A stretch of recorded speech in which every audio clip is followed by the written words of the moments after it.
Council and concurrent regular meeting of the Sonoma City Council as a successor agency to the dissolved Sonoma Community Development Agency meeting to order.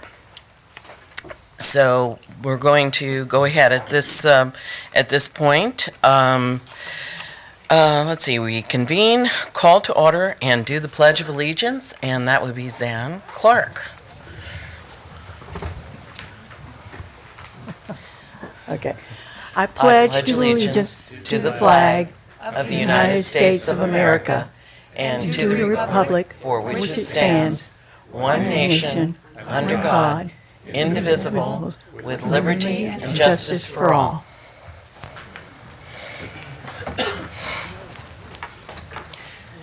Thank you. And Rita, would you go ahead and do our roll call this evening? I sure will. Mayor Pro Tem Agramonte. Here. Councilmember Edwards. Yes. Councilmember Hudley. Here. Councilmember Cook. Here. Mayor Gallion. Present. At this point, I'll give a report out on closed session that we gave direction to staff. We'll open up the comments from the public, and at this time, members of the public may comment on any item not appearing on the agenda. It is recommended that you keep your comments to 3 minutes or less. Under state law, matters presented under this item cannot be discussed or acted upon by the City Council at this time. For items appearing on the agenda, the public will be invited to make comments at the time the items come up for council consideration. And upon being acknowledged by the mayor, please step to the podium and speak into the microphone. Begin by stating and spelling your name and where you live. Please step to the podium now. Anyone wishing to give public comment?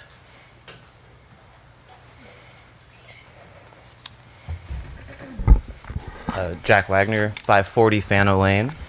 Guess I'm going to have a new neighbor soon, with Councilmember Cook.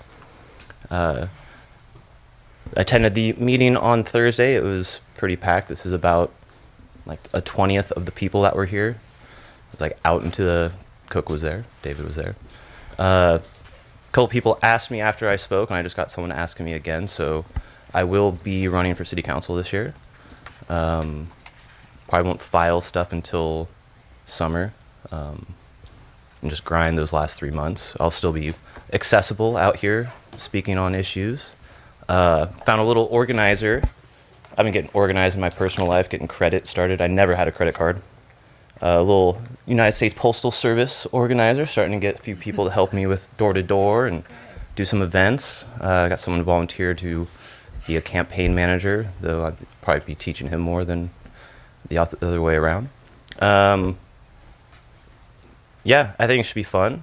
Totally would look forward to serving with the three of you who won't be running and with either of you who win with me, if you do. And I think there's a lot to do in the next 4 years. I think it's really important that we really have an organized plan and vision for how Sonoma's going to look in the next 20 to 40 years. I've been attending the Planning Commission meetings more regularly than this lately, which I've been learning a lot. There's just only a few little big parcels, and a couple of them are up on projects, so it's been quite important lately to be there. And the last meeting was amazing. The people showed up. And it was really made me feel like Sonoma had a very articulate and active citizenry that was capable of doing their job, and the Planning Commission responded. So yeah, I look forward to having a nice debate about the issues and finding out who won tonight in Iowa. I did spend a month in Iowa in 2011 on the primary there, and it's interesting, such a small spot and so influential, but looks like it's Hillary and Trump right now, but we'll see. And thanks, guys. Thank you very much, Jack. Anyone else wishing to speak at this time?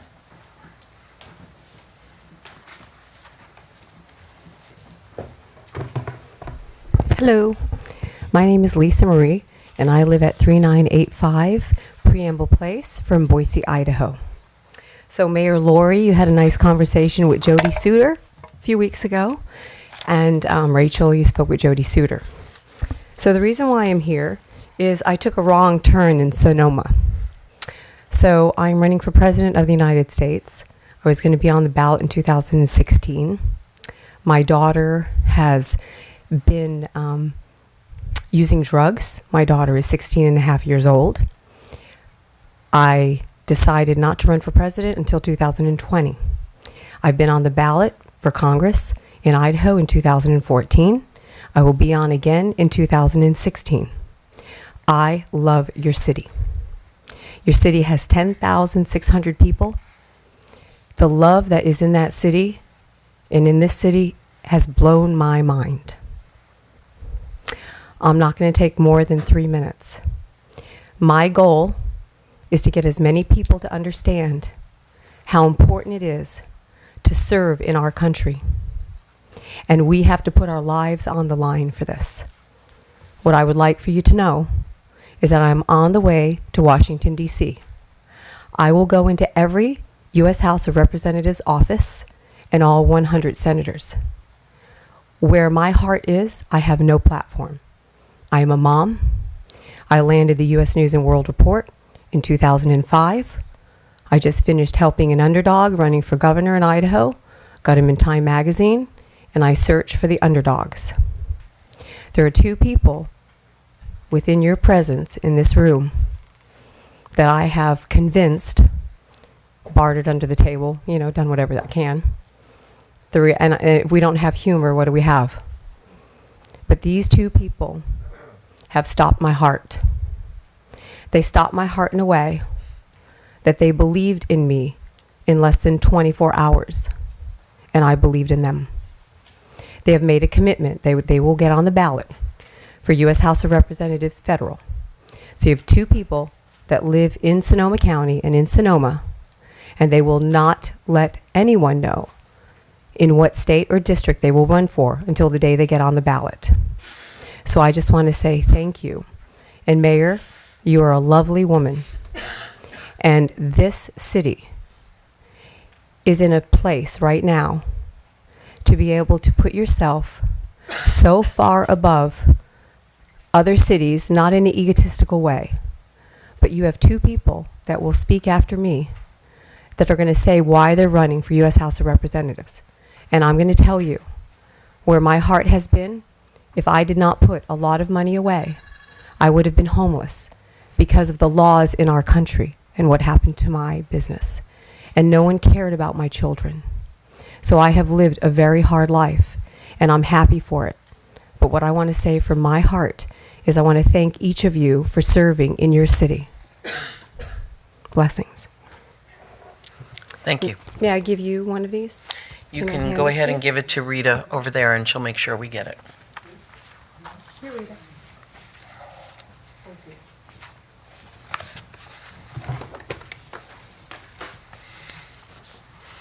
Next to the podium for public comment. Mayor Gorn, City Council members. Some of you may know me. My name is Shazandra Fox. That's spelled Shazandra, Fox, F-O-X. I've worked at Pharmaca, Adobe Drug, now for the last 16 years. I've been in the city for 24 years now. I have a strong passion for equality and fairness, and I'm a bit of an activist on environmental issues and other things that mean a lot to me. And it's come to my attention for some time that I've been interested in maybe pursuing politics or radio or some way to get our voice heard more publicly. And Lisa Marie, who I've been fortunate enough to meet in the last month now, has convinced me that stepping up for Congress is probably the really right thing to do. Like she mentioned, I'm not going to say what district or what state that I'll be running in, but it will be for Congress and the House of Representatives for the federal ballot. And I have one comment that I want to make, and it's kind of meaningful to me at this point, and I'm going to say it, and kind of tells where my heart is in this whole equation. And I hate to bring my cell phone up here, but that's where I've got it. And give me just a second to pull it up. Hopefully I have reception here. And I think all of us are in a state where we're just satisfied. If you would just continue to address the council, not the audience itself. Okay, thank you. Thank you. I think at this point, we're in a place where we're dissatisfied with a lot of things that are going on in our country, and politically, and environmentally. And unfortunately, it doesn't look like my thing wants to come up here, which is rather sad. Here it is. And I just want to read this, and that will be my statement. Okay. We're one nation under God, and the text isn't coming up here. I'm so sorry. Here we are. If we're one nation under God, then why do we have a greed-based economy, a wrath-based military, envy-driven politicians, pride-inspired fashion, lust-filled television, and gluttony-based food? These are all things that mean a lot to me. I'm a nutritionist. I'm an herbalist. I deal with people every day with health issues that unfortunately I don't feel are being addressed properly even through the medical establishments, because they're not taking into account the effects that food are having on us collectively. And so basically I'm going to be running for Congress, and the platform is going to be about children. And no children, no humanity. So the way we treat our children on the planet, the way we treat animals on the planet, the way we treat our planet and each other, I think it's time that we all start stepping up for this. So that's my statement. Thank you very much. Thank you.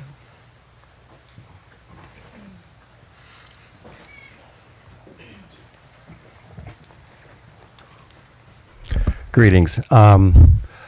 I can't believe I've had Lisa Marie staying in my house for the last 10 days or so. I grew up in Washington, D.C. I've always been fairly politically aware, on some levels at least. As a kid, I recorded the Watergate hearings, and I followed the story from the very beginning, and we got the Washington Post every day. So I've always had that sentiment in my mind, along with empathy. And then this woman comes into my life and has enlightened me to the idea of, I'm going to stoop down so I can see you guys, to the idea of our children. And I noticed a couple of articles in the Sonoma Index Tribune today. It came out on Friday, but one of the articles was about Sonoma County. I guess some volunteers are heading out to try to account for all the homeless people in Sonoma County. The other article was about the issue around vacation homes, Airbnbs, and that thing. And I have to say, I think that both of those articles are relevant in the fact that if you look at the children, especially the homeless ones, those are the people that we need to be looking out for. And I think those are the ones that are really at the root of both of those articles. Lisa Marie has given me the understanding that that is really our future, is the kids. And if we've got homeless kids or other kids that aren't okay, even from upper backgrounds, but are being abused in some way, that is what we need to address. And the way that takes place is by encouraging as many people 18 to 25 to get on the ballots and to be part of our political process in the future. And those kids, some of them, if they're 5 years old, you know what? I mean, in 15 years, they're going to be 20. So that's not very far away. And I think it's brilliant that she's thinking on those terms. And yes, I am running for Congress. And thank you for your time. Before you step away, would you just repeat your name? I did not I'm get sorry, I didn't do that. Bruce Gordon. I live at 17245 Park Avenue. Thank you very much. Thank you. Anyone else wishing to speak on public comment this evening? Seeing none, I'll go ahead and close the public comment section.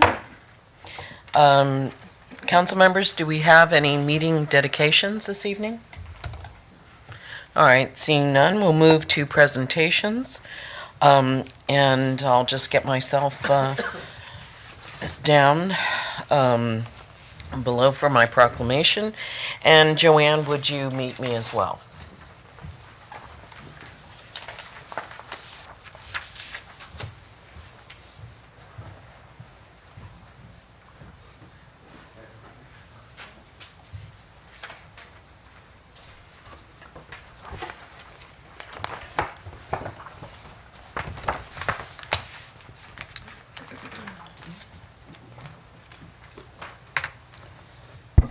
Okay, Joanne, I'm going to read you the proclamation.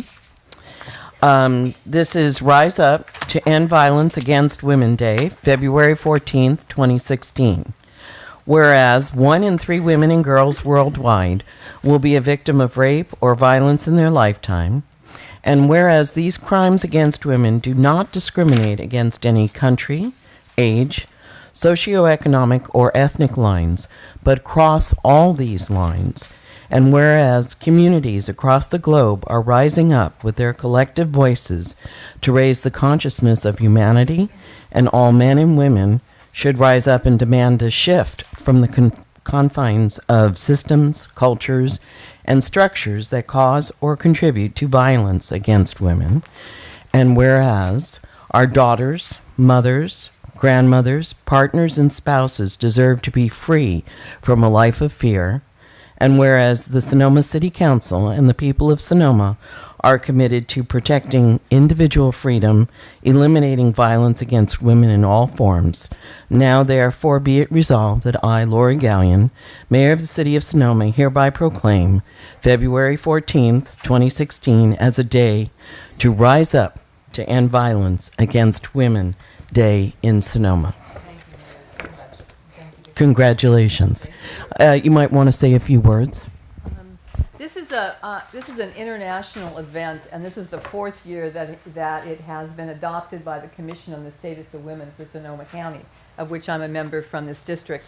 And it is a celebration of women, at the same time a bell ringing internationally for us all to take that moment of silence to really honor the mission of ending violence against women, and at the same time to come to Santa Rosa, where we're going to have the event. There's going to be a march, there's going to be a march, sort of a march walk.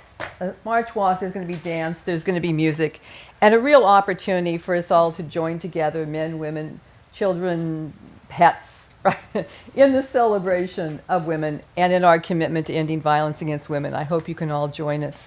Thank you. Thank you, and I want to thank the council. Thank you. Thank you very much, Joanne, for thinking of us and making us one of those stellar cities. Thank you.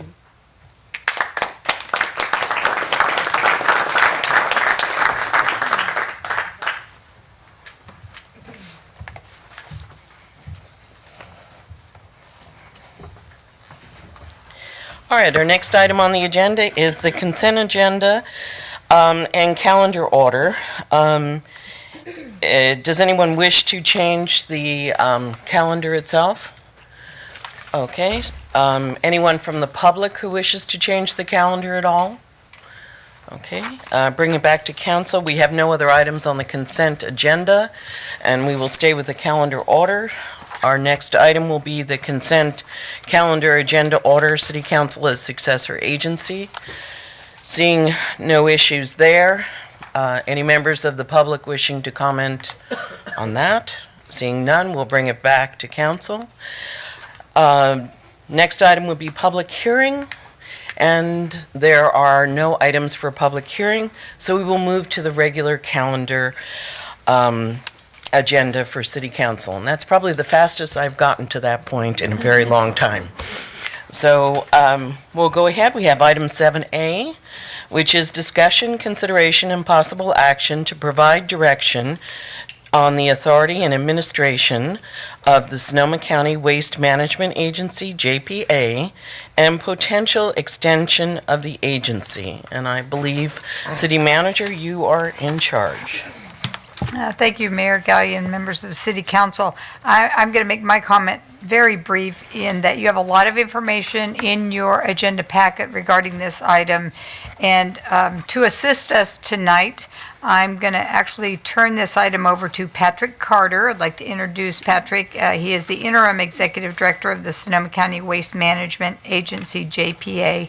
And I'm going to allow him to make a presentation and answer council questions. He's going to kind of shepherd us through this process tonight and give us some background on the issues at hand. And then on attachment C, page 17 of the agenda packet, council would be addressing some questions that the Sonoma County Waste Management Agency would like council feedback, and then ultimately a discussion of potentially a resolution that is also in the packet. So, Patrick, I'll let you take it from here and assist us with this discussion.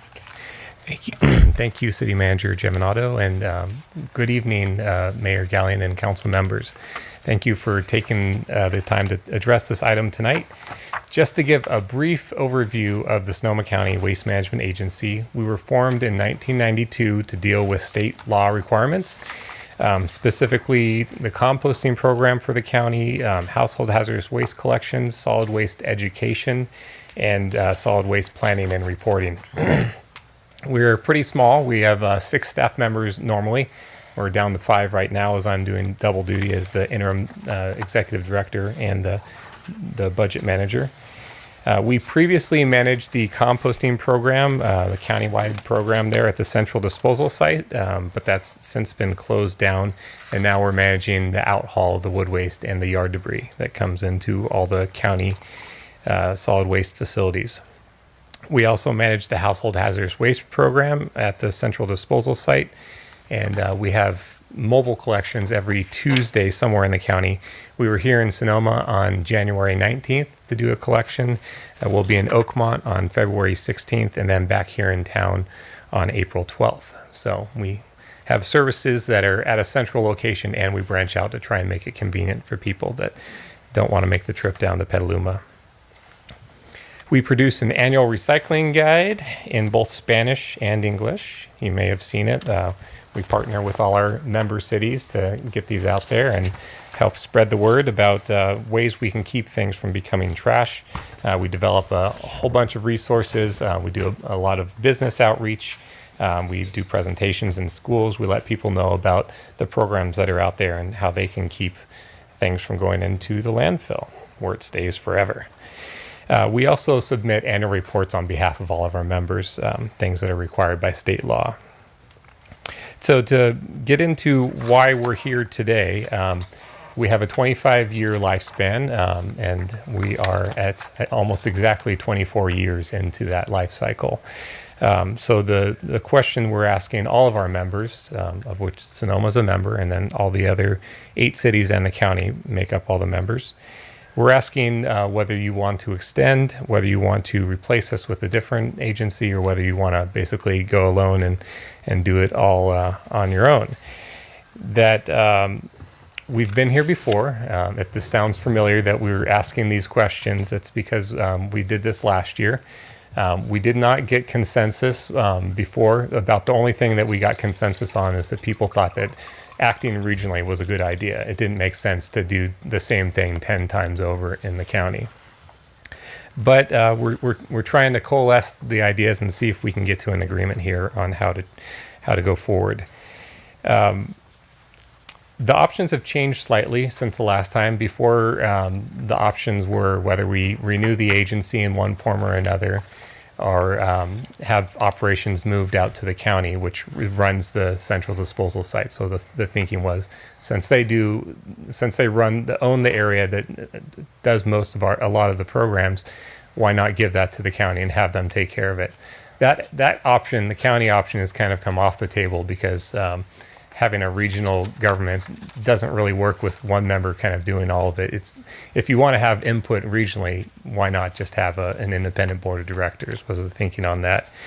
But a new option was added, the Regional Climate Protection Authority. I believe Mayor Gallion is the representative on that agency. The thought was they're a regional government, that they have representation for all the cities and the county, could some of the agencies, the Sonoma County Waste Management Agency's programs, be shifted to that organization? That wasn't discussed the last time we went around. So we wanted to get people's, all our member councils' feedback on whether that seems like a viable option or not. To kind of briefly go into how the Regional Climate Protection Authority is different from the Sonoma County Waste Management Agency. The Board of Directors has 12 members on that board, the Regional Climate Protection Authority. There's 3 county members, and then each city gets 1 member on that. So as opposed to the Waste Management Agency where you have 1 member per jurisdiction, so 10 directors. There's no unanimous vote requirement, and with that, the staff on the Regional Climate Protection Authority has really expressed that they do not want to take on the programs of household hazardous waste and composting. They don't want to have that operational aspect to their organization if they were to take on some of our programs. So with that, update on, you're not the first to hear these presentations. Petaluma and Rohnert Park have gone already. Petaluma opted to extend the Sonoma County Waste Management Agency for 1 year. They did not answer any other questions on governance and what programs go where. Rohnert Park did. They preferred a model where some of the agency's programs were directed to the county. So the composting program and the household hazardous waste program would be directed to the county, and then the other programs, education, planning, and reporting, would remain with the Sonoma County Waste Management Agency. They called it the agency light model. I guess it's less filling and tastes great or something like that. They thought that with the reduced responsibility, the meetings would be simpler and there would not be a need to have elected officials. So they thought staff would be preferable to have on the board of directors there. So that's who's gone before. We have a list of 18 questions, and depending on what your pleasure is tonight, we'd be delighted if you answered what your preferences were on those questions. They're included in your packet. And if not, I mean, at the bare minimum, if we could beg your hearing your preference on whether you like the agency model or the regional climate protection model, or some variation thereof, that would be appreciated. So with that, I think we'd like to get into the questions. I don't know, Carol, would you like me to ask them or?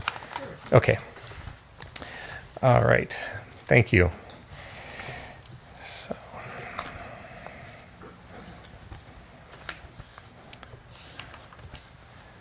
A lot of paper here.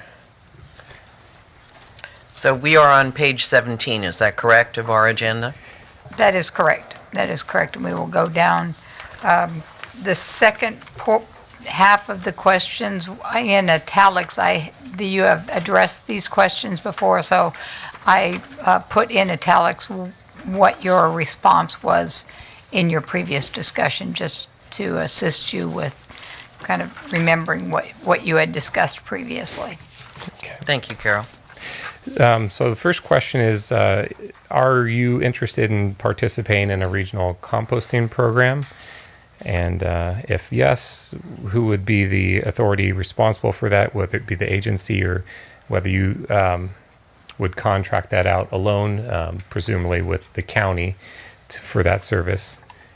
And then if no, would you be interested in participating in the JPA if you had an ability to opt out of that organization? So basically. One question I have is, should we actually ask, how do we get public comment involved in this?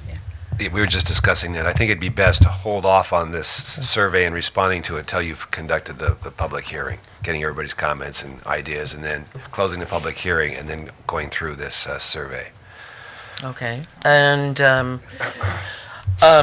I just would like anybody who wishes to speak on this particular matter to come forward, and I will open the public comment section at this time.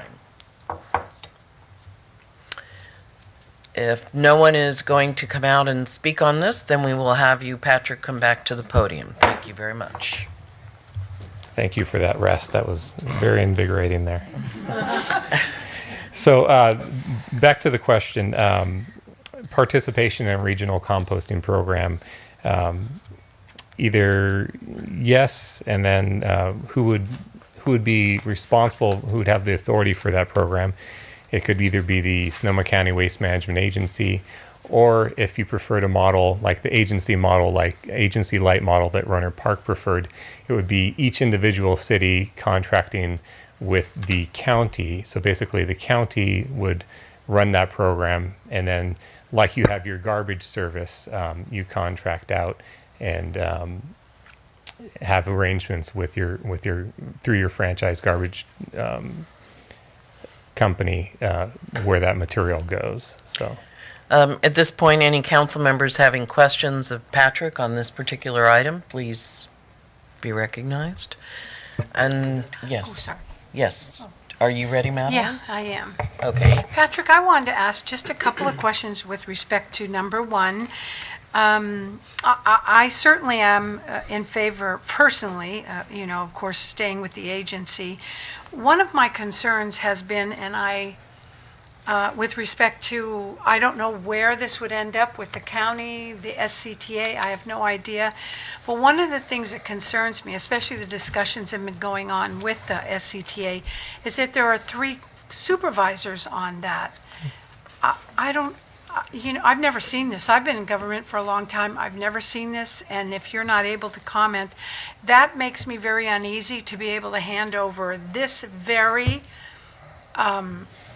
lucrative program to something like that, with that type of a vote that would come from the county, and especially if they're running it.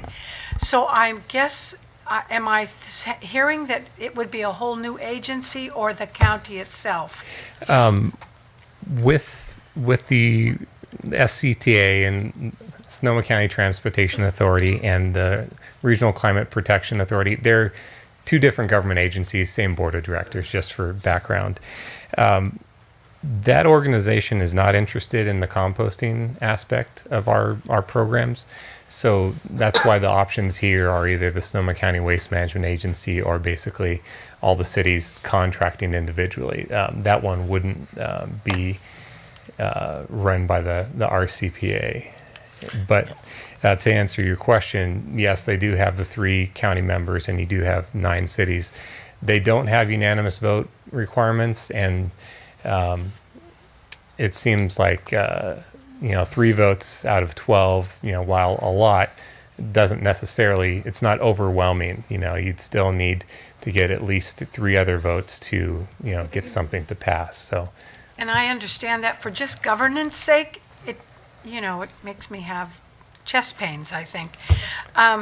So that's number one. And I know individual cities, it's very expensive. They cannot do that. I mean, I don't think each city contracting with the county, does that mean each city negotiates it, or is there a blue plate type of a contract? That's not been necessarily ironed out all the way. I don't really see a huge difference in cost between the 2 models, because what I would see is either the Sonoma County Waste Management Agency or the county basically coming up with a cost. This is what it takes to participate in the program, and I don't see a reason why that would necessarily be more expensive with one model versus the other, because they're both public agencies that are overseeing the programs. And does it depend on population or just equal?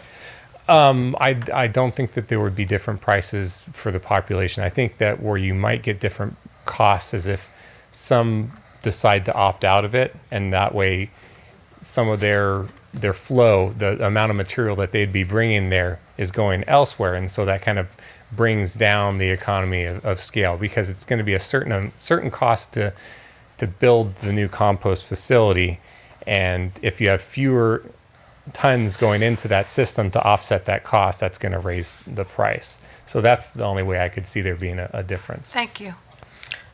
Okay, and probably this, what I was going to recommend, yes, city manager first, and then if I have to go on, I can.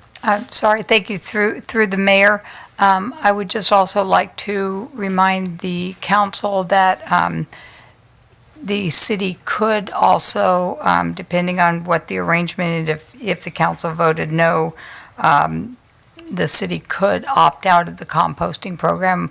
We are the only city with our own hauler.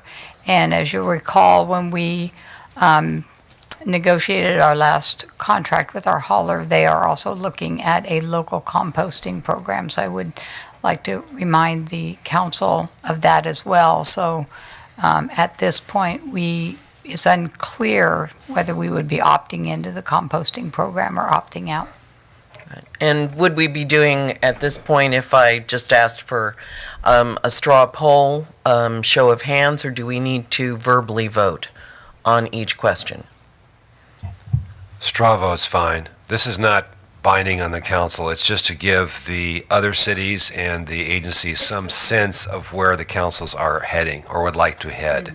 And as the city manager pointed out, your own waste hauler is moving forward in an effort to create its own composting program. So it seems to me that, given that you've approved that franchise agreement that contemplates that whatever decision you make in response, or any straw vote that you make in response to this particular question, should be subject to or qualified by the possibility that the city would not participate or opt out of a regional program, so that you'd be able to have your own composting program here, as you've already tentatively agreed to.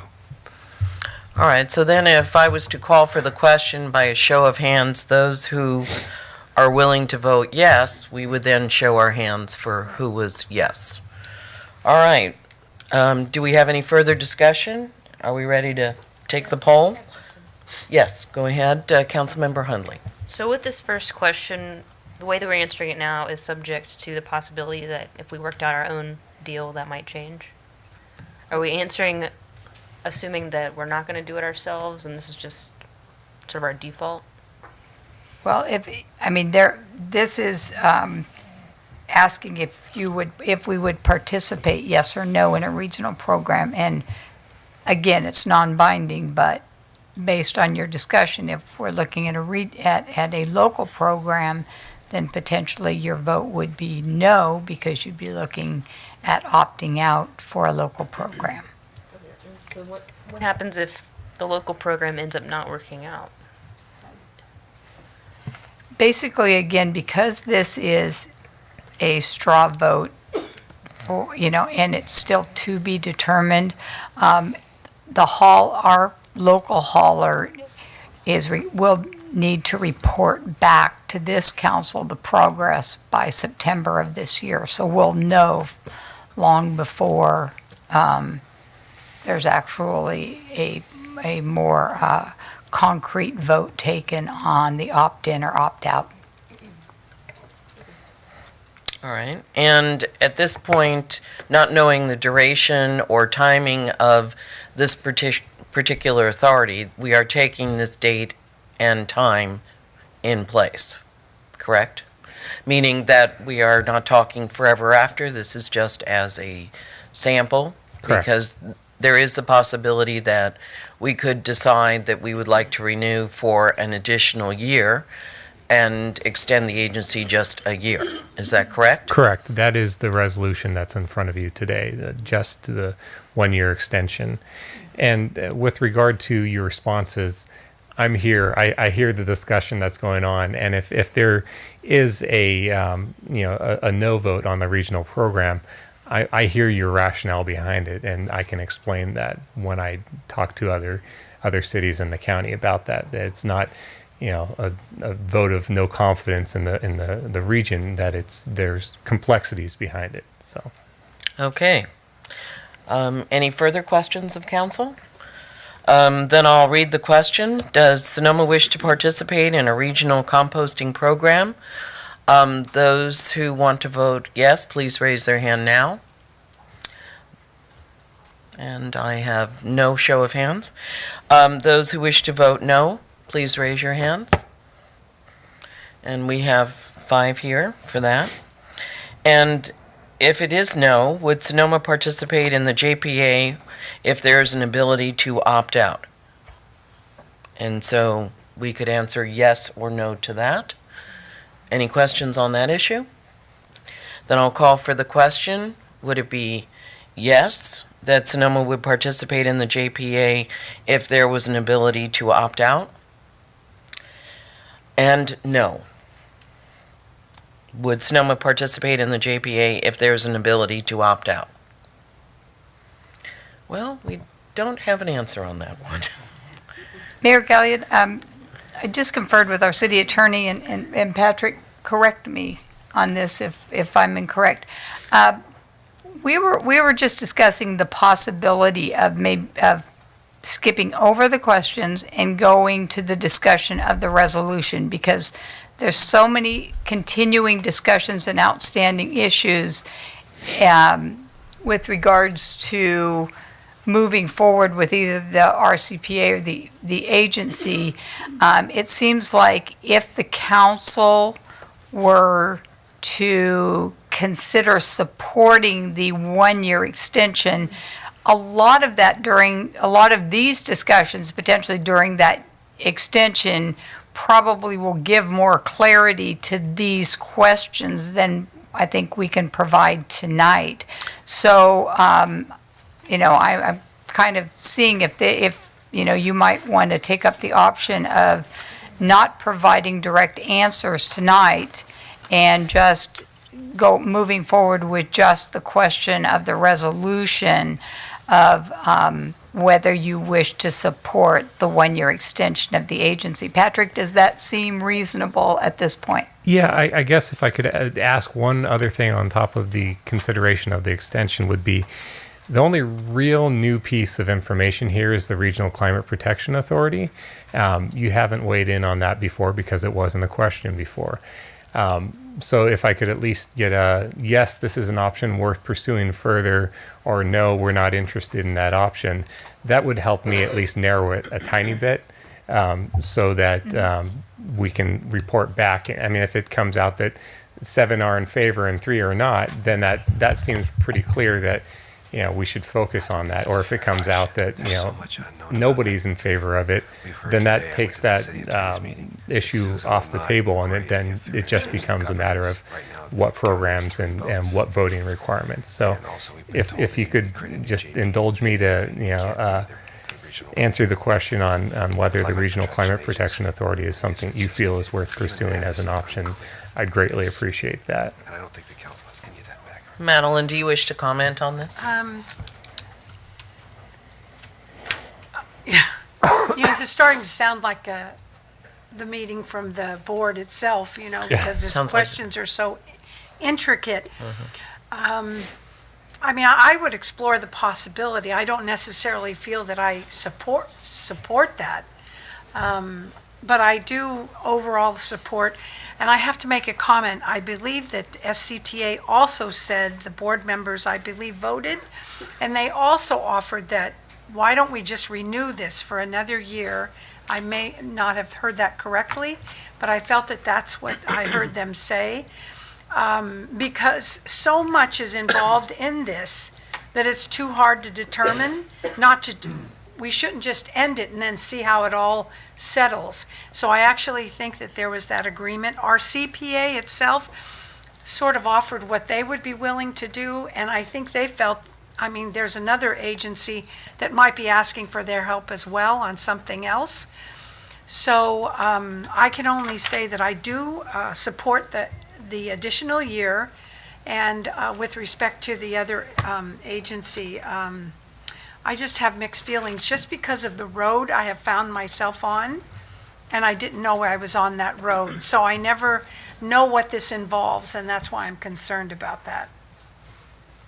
That's all I can offer as a member of that board. So it sounds to me like you are making your position known, that you are in favor of extending this for another year. Yes. If I could interpret that, okay? And that's by straw poll vote. All right, any other council members wishing to jump in? So Yes.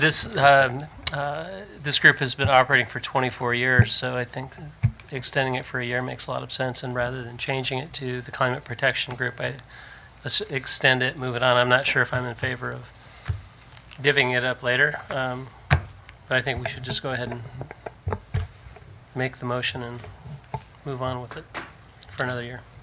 Okay. Any other council members?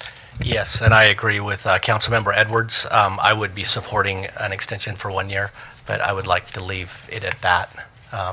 So maybe Madeline, since you chair this, if you want to make the motion. Oh, thank you. I don't know. Do you Well, have I would recommend that, but I see my council members just really want to get on with this item.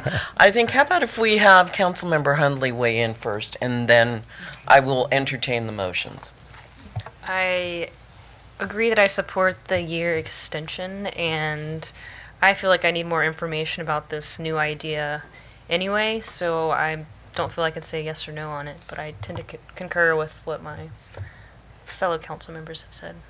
And being mayor, I get to speak last, but sitting on the Regional Climate Protection Authority, one of the things that we felt we wanted to do was to have this go back to the councils, because as directors sitting there trying to go ahead and say, were we willing to do this, this obviously requires a little bit of work on the Regional Climate Protection Authority, since we sunset within a 5-year period.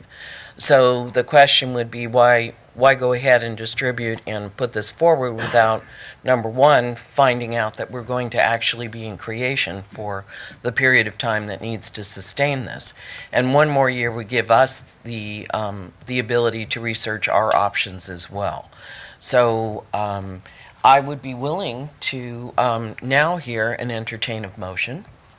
Well, thank you. Thank you so much. So I would like to propose that we continue being part of the agency for an additional year, and that we need more. Support the resolution. And support the resolution of the City Council of the city authorizing the mayor or designee to agree to extend the term of the agreement between the cities of Sonoma County and Sonoma County for a joint powers agency to deal with waste management issues by 1 year. I'll second that motion. Okay, so we have a first and a second. Any further discussion? I would just like to say that this was definitely my position that I wish to take, to go ahead and give it back, but it would be with the comment that I would like them to be as expedient as possible in coming to conclusions within a year. In other words, I feel this is a space a placemaker, so to speak, and I would like to see that there be definite resolution within the next year on several of the issues that have come forward tonight. So I would just like to have that entered into the comments. So we'll have a roll call vote on the passing of the resolution. Councilmember Edwards, Yes. Mayor Pro Tem Agramonte, Yes? Councilmember Hudley, Aye. Councilmember Cook, Aye. Mayor Gallion. Aye, so we have a 5-0 vote on passing this resolution, and Patrick, I hope we've given you enough information to go forward. I do feel like I have your interest in more information. I guess what I would ask is what more specific questions do you have? Is it about the makeup of the Regional Climate Protection Authority, just how the programs would be divvied out between them, or I guess I'm trying to be responsive to what you're looking for, but I'm not quite sure I have, what specific questions you would like to have answered that would make you feel like you can make a vote on this. I think if we wish to give additional comments, this would be the appropriate time.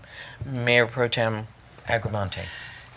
My concern, having been on this committee for I don't know how long, possibly a year, my concern is that I always find myself going in a direction I never agreed to, and I don't know how I feel about the agency, how this might work. That's, I guess, my concern. Okay.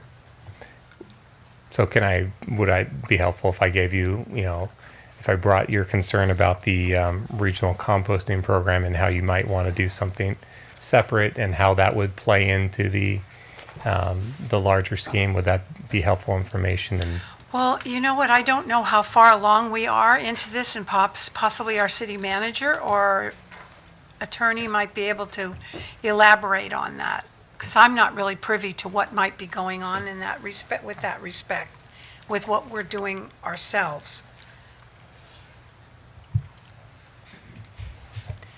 Well, at this point, our local refuse hauler is exploring the potential of creating a small composting. I mean, we're such a small contributor to the composting program that they were looking at doing something locally, but they would be reporting back to us in September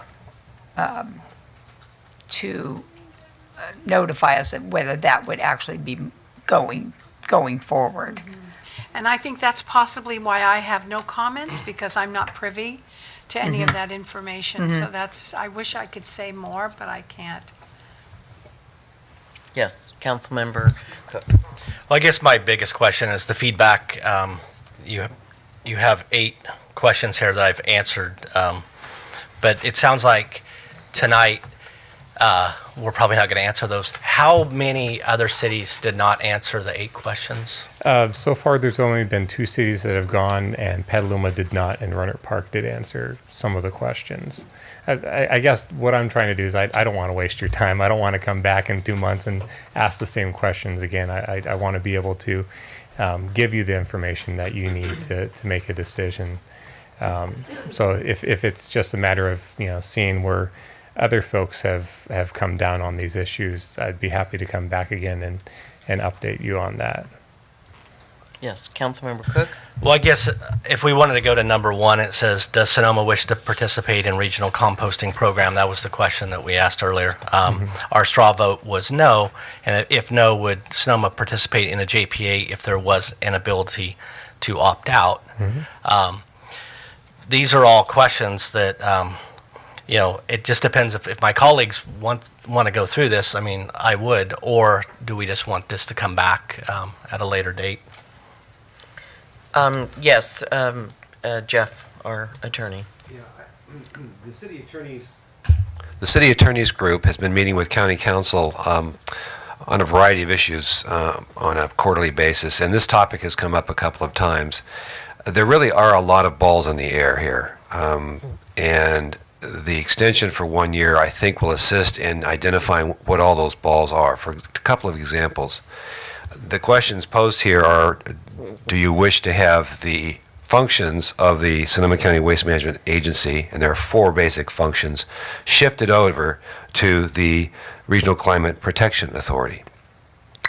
We have been told that in order to shift over at least the ones that are most likely candidates for shifting, there actually a new separate JPA may need to be created, and that the Regional Climate Protection Authority would not be allowed to handle some of them. The 4 functions are, as you know, household hazardous waste, composting, educational, and reporting under AB 939. Those are the main 4 functions that the agency currently performs. There's also a difference in governance. The Regional Climate Protection Authority, as I understand, I could be mistaken here, the county gets, I think, 3 votes. I believe they get 2 votes and there's an alternate. So a total of just typically 2, but it's weighted in favor of the county. The county gets more punch for its vote than the rest of the cities, whereas the Waste Management Authority, it's 1 vote per agency. So there's an issue of governance that needs to be hammered out and discussed. We also have this pending piece of litigation brought against the agency under CEQA, challenging the environmental document that was approved to site the composting facility at a new location. I really think, with all respect to Patrick, it is premature to be asking these questions. We need to really have staff and the agencies working out possible scenarios and bring scenarios that are doable and workable back to each city and say, here are the 3 options that could be hammered out under each of these categories on this survey, for example. And here are the implications of you choosing the various options that are available. We're not there yet. It's going to take some time to have that happen. So I think what the council's done tonight is sufficient for the time being. And when all these other balls get a little bit greater definition, I think certainly it would be important to have Patrick and others to come back and ask for questions that really are definable, identifiable, have scenarios that the council can understand, and they're laid out for you, and you'll understand better what needs to be done at that time. Madeline, I believe you have comment. I do. Thank you, Jeff. And I think I couldn't have said it any better than you, but it's interesting for everything that you said, it supports what these two boards have said. There's so much going on, we can't really make all these decisions at one point, and possibly it's going to be incremental as you suggest. So I appreciate your explaining that. Thank you. And I would just like everyone to know that on the Regional Climate Protection Authority, we do not have a supermajority vote in the respect that it's a unanimous vote of the board on any one issue. So there is, cities can vote yes or no. The majority does carry, for the particular item itself. So to me, in governance, that would be one of the areas that I think would be most contentious, is that area. So I would just like to say my particular comment is on the governance of the JPA for the future versus any other issue. Other things can be defined and can be parsed, but very definitely that could be deal breaker as far as extending responsibilities. You have 4 tenants, you divide it up into 2 different agencies. One does one procedure, one does another. The question would be, why not of like move or motion? So that's my concern. Anyone else comment? With that, we will move on Thank to you. our next item on the agenda. Thank you very much, Patrick.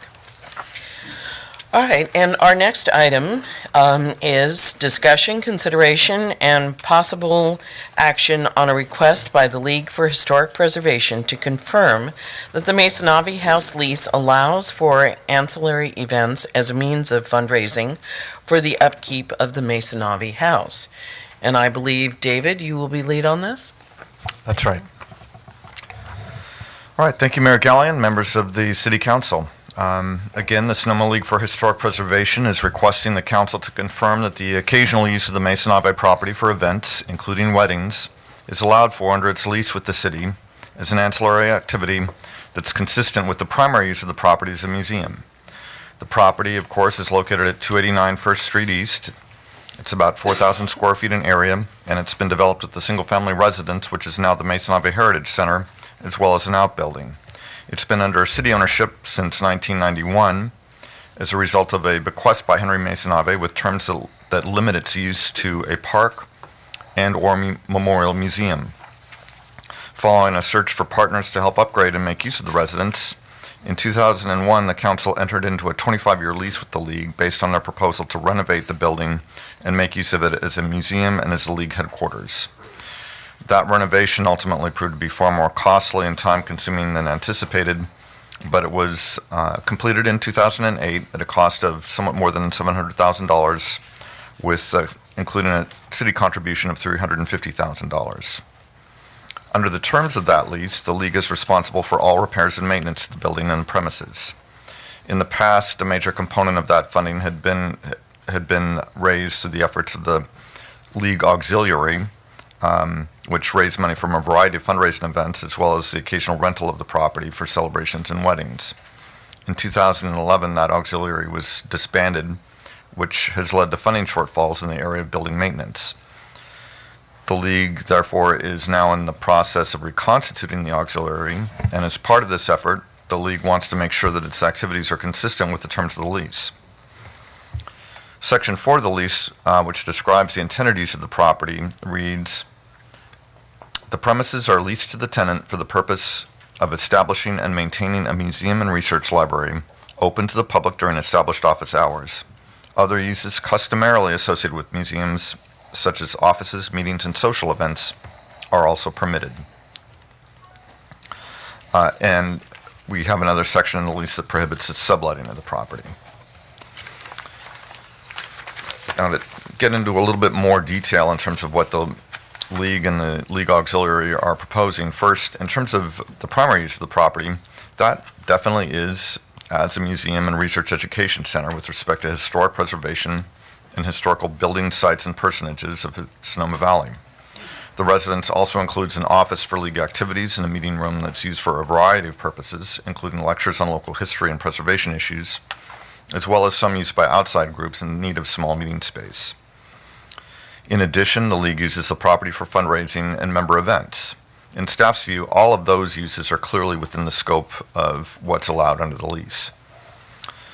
As set forth in its letter of request, the League and the Auxiliary propose to also make use of the property for celebrations. These would include birthday and anniversary parties with an expected attendance of 15 to 40 persons. And in their financial information, they project about 5 of those annually. Small reunions, these would be family or school reunions held in the House and Gardens. Expected attendance of 15 to 60. Again, in their financial appendix, they project about 3 of those per year. And weddings of up to 120 people, for which they project approximately 12 per year. None of these uses are actually new to the property. The League has held such events in the past. The practice, however, has been to limit them to League members. And as discussed in its letter of request, the League would like to remove this limitation and confirm with the Council that its fundraising activities are consistent with the lease restrictions of on the use of the property. In support of this request, the Auxiliary researched other small museums, and their findings indicate that such activities appear to be a common fundraising tool. The League also points to a grant proposal that was made to the Council in 2004. This is when the reconstruction of the residence had stalled, basically because the cost of the project proved to be far greater than originally anticipated, if that sounds familiar. So the League came to the city requesting assistance from its redevelopment agency, and as part of their proposal, they included information on exactly how they wanted to make use of the building, what they were bringing to the table in terms of fundraising. And they also talked about how the building would be used in the future and how the building would be maintained in the future, because of course the city doesn't want to make an investment in a building that's not going to ultimately be adequately maintained. And so in this grant proposal, they stated that, excuse me, once established, the Heritage Center will be self-supporting. It will be staffed by volunteers and will be supported by dues and memberships, meetings, weddings, and other community events. The annual cottage and garden tour will also provide ongoing support to the Heritage Center. So that was a pretty clear indication to the Council of what they had in mind, and this is prior to the doors opening on the building. Now, all of that said, the League makes it clear that they don't intend to rely solely on such events to support the upkeep of the building, and as set forth in their budget, event income is expected to account for about 50% of expected maintenance costs. Now, we've had a number of meetings with the League leading up to this meeting in order to ensure that we have a clear understanding of their proposal, and generally speaking, staff concurs that the types of activities under consideration are typical of many museums. And based on the anticipated frequency of the events as set forth in the financial information, it's also staff's view that they appear to be ancillary to the primary use of the property as a heritage center and museum. I'd also like to add that in terms of zoning, the zoning of the property and the terms of the bequest, that's a somewhat related issue. And the bequest talks about memorial museum and park. The property has a park zoning designation. When we think about park uses, we can look at how the city manages its own parks traditionally, and we see that in the plaza, you can pay $200 to the city and get married there. We see in Depot Park that you can rent the barbecue area for any number of different kinds of celebrations and gatherings. So these kinds of activities occur in city parks now, and again, this property has a park zoning designation, which is not to say that there aren't issues. This property has very little parking, and that's an issue of some sensitivity to this neighborhood, which also experiences events in other areas, such as at the Vets Building and at Arnold Field, for example. So the council does need to look at this in terms of compatibility issues, and in that regard, it's the wedding component that would seem to be the most intense of the uses that they have in mind. As mentioned, according to the financial appendix, they anticipate up to 12 weddings per year, and staff does suggest that weddings be further limited to no more than 2 per month in order to limit neighborhood impacts. So our recommendation tonight is that the council confirm that the lease agreement allows for ancillary activities as set forth in the letter of request from the league, subject to whatever limitations are deemed necessary by the council. Thank you. Thank you very much, David. Do we have questions of staff?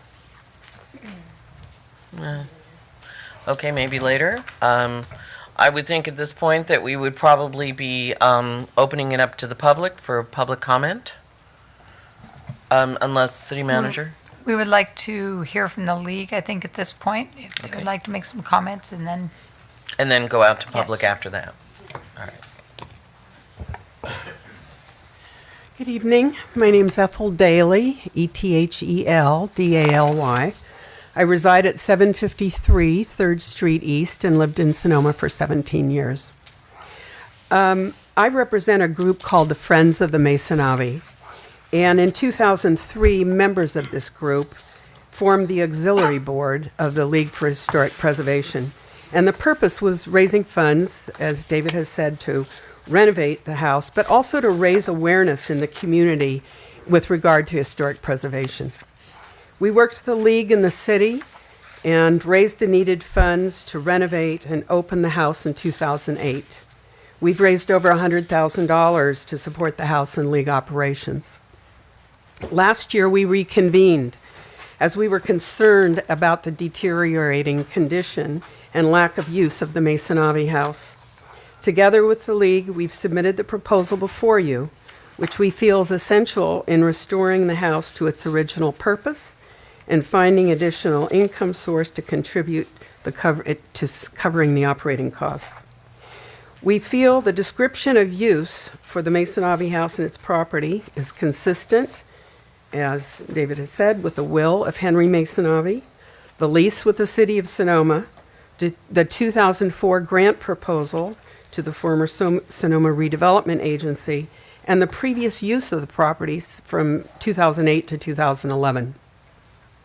The lease includes the statement, other uses customarily associated with museums.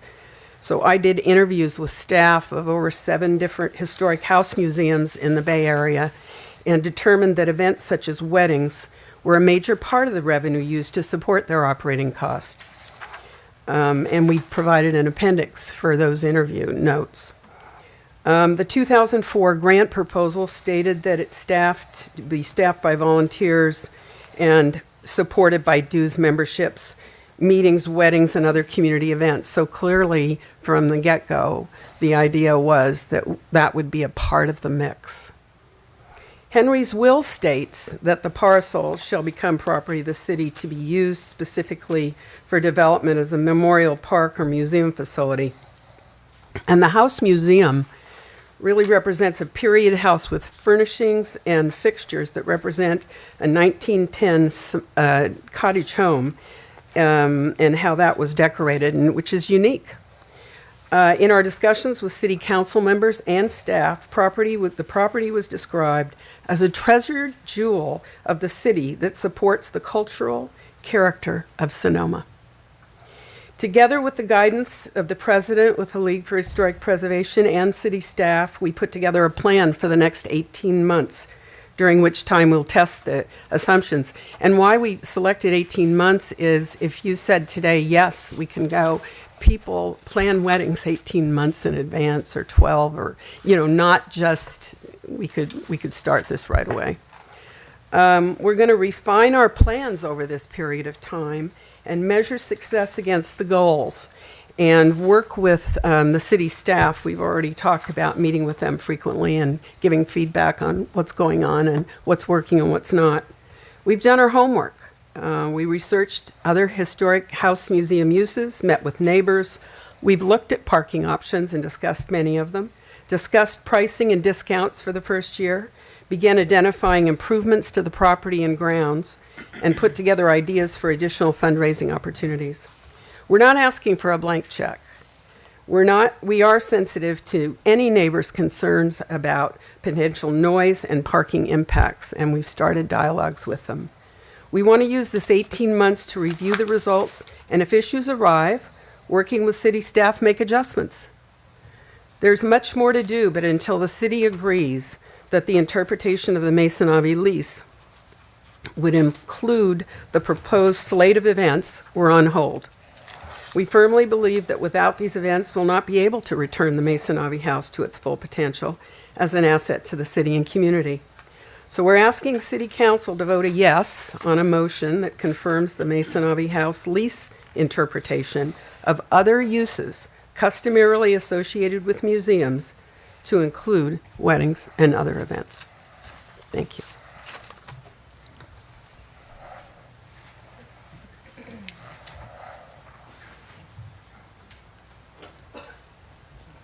Hello, I'm Zan Clark, and I've lived in Sonoma for over 30 years, and I live at 757 2nd Street East, and I forgot to spell my name. That's Z-A-N-N-E, Clark, C-L-A-R-K.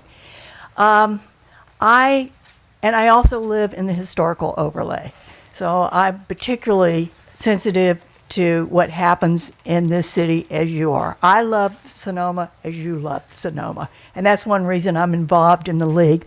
I have been involved with the league since 1985, and part of that initial group that Ethel talked about, several of the people are here, that when we took over the Masonavi House, it had been not abandoned, but it had been not used since Henry Masonavi died. And we found it completely trashed. And we would hate to have that happen again. We have not only sweat and tears and a lot of energy from other people, but you can see that we raised half of the funds to make this happen. I think it's a perfect example of historical farmhouse from a certain historical era. And I think it's very much part of the historic character of this town. So I ask you to support us on providing an important income stream to covering the operations of the property. Thank you very much. Thank you, Zan.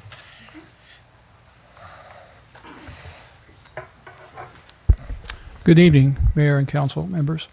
I'm Robert Demler. I live at 649 First Street West in Sonoma. I normally don't read, but I'm going to tonight to stay on the script. Madam Mayor, with your permission and with your assistance, would you mind if you would ask our league directors who are present today to stand up? I will go ahead and do that upon your summation. Thank you. Thank you very much. All of you, I'm sure, would agree that the Sonoma League is an integral part of the civic landscape of Sonoma. And I'm sure you would also agree that the League's two properties, the Masonavi House and the General Hooker House, the former on First Street East and the latter in the El Paseo just off the plaza, are an integral part of the historic structure landscape of Sonoma. Also, many of you are aware that the Sonoma League is coming out of a challenging period that all nonprofits endure from time to time. And we once again want to contribute, as we have in the past, to the ongoing civic awareness of preservation, because education is one of our goals. This house, this Masonavi House, has been termed a civic treasure for Sonoma, and we certainly agree with that. And we take our custodial responsibility seriously. And I know this treasure is a great deal of a burden financially to the league because we have had a lack of funding, as in the past, over the last 5 years, or 4 years rather. So tonight we're seeking an agreement from the city to help us do what we did in the past. So we can have a broader scope of usage for not only league members, as we have had, or we have now, but for the greater community. So we want to once again have this revenue stream as in the past. As it's been mentioned, I think twice already, the league has demonstrated its commitment to this house through the raising of the funds. I thought it was about $500,000, maybe it's about $400,000. The city also about $300,000. So the city itself felt it was something worth investing in for long term, for the future, for all of us. We're a nonprofit organization, and membership fees alone have never been able to sustain our activities and the properties that we have. Never. We are constantly seeking ways to grow our membership, and we have a nice new younger board, and we're having some success with that. So these capital funds we've been using for operating funds, and that needs to be turned around. So, Mr. Demler, how much longer do you have? I have just 2 pages. And that's probably longer than we can give in public comment. Okay. Well, So, anyway, I would could like you to sum up I would at like this to point? sum up by saying, please, your approval will assist the preservation of this civic asset, and your approval will also allow the league to refocus it on its mission activities and not worry so much about the real estate. We are extremely grateful to these ladies. They're called Friends of Masonavi. One of our directors wanted to call them Angels of Masonavi. Thank you for the time extra. Thank you. And to comply with your request, the members of the board, would you please stand? Thank you very much. All right, anyone else wishing to speak on this item? Seeing none, then we'll bring it back to council. Who wishes to start the discussion? Yes, Councilmember Hundley.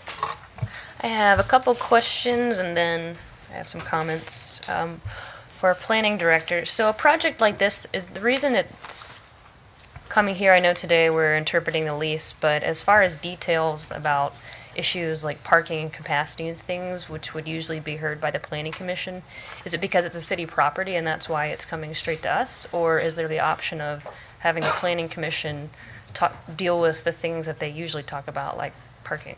Well, the Planning Commission reviewed this use many, many years ago as a museum. And I would have to say that in looking at that, the question now is, how is that level of activity going to be defined? And so the first thing that we turned to was the lease, because that is an agreement that the league has with the city, and it's something that the council signed off on, and we want to make sure that any level of activity or type of activity that occurs on the property is consistent with the terms of that lease. Now, as a museum, if you decide that these types of activities are part of what is normal to a museum, then it would not go back to the Planning Commission.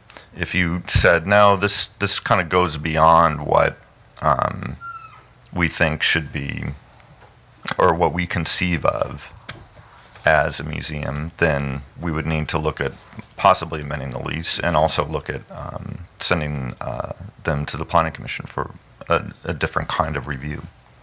So it seems like, I mean, if the only limitation is it has to be used as a museum, then that could be very open-ended, whereas if a new museum was coming today, there would be more intense questions about where people would park, what they anticipated happening there, and probably a use permit involved that guided these things. But since this project is from a while ago, that's why we don't have those kind of parameters already in place. Well, I would just say that when this was reviewed as a museum, that they didn't, and this is an issue of staff, certainly, that we just didn't at that time look closely at what kinds of related activities might occur on the property. This could also be looked at under the zoning ordinance as an event center, but that's not something that the lease allows for necessarily. And so that's something that they could apply for through the Planning Commission and get that kind of scrutiny and review. But I think that would also mean amending the lease as well. And then, so as far And as those are all options, though, that you have, for sure. yeah, so as far as today, what authority do we have to set limits, like the staff? I know you all have suggested no more than 2 weddings a month, or if we wanted to say no more than 1 wedding every 30 days. Do we have the authority to be that specific about what happens on that property? Well, it's city-owned Because it's property. city property. Okay. I think I'd like to hear what everyone else thinks. Okay. Councilmember Cook?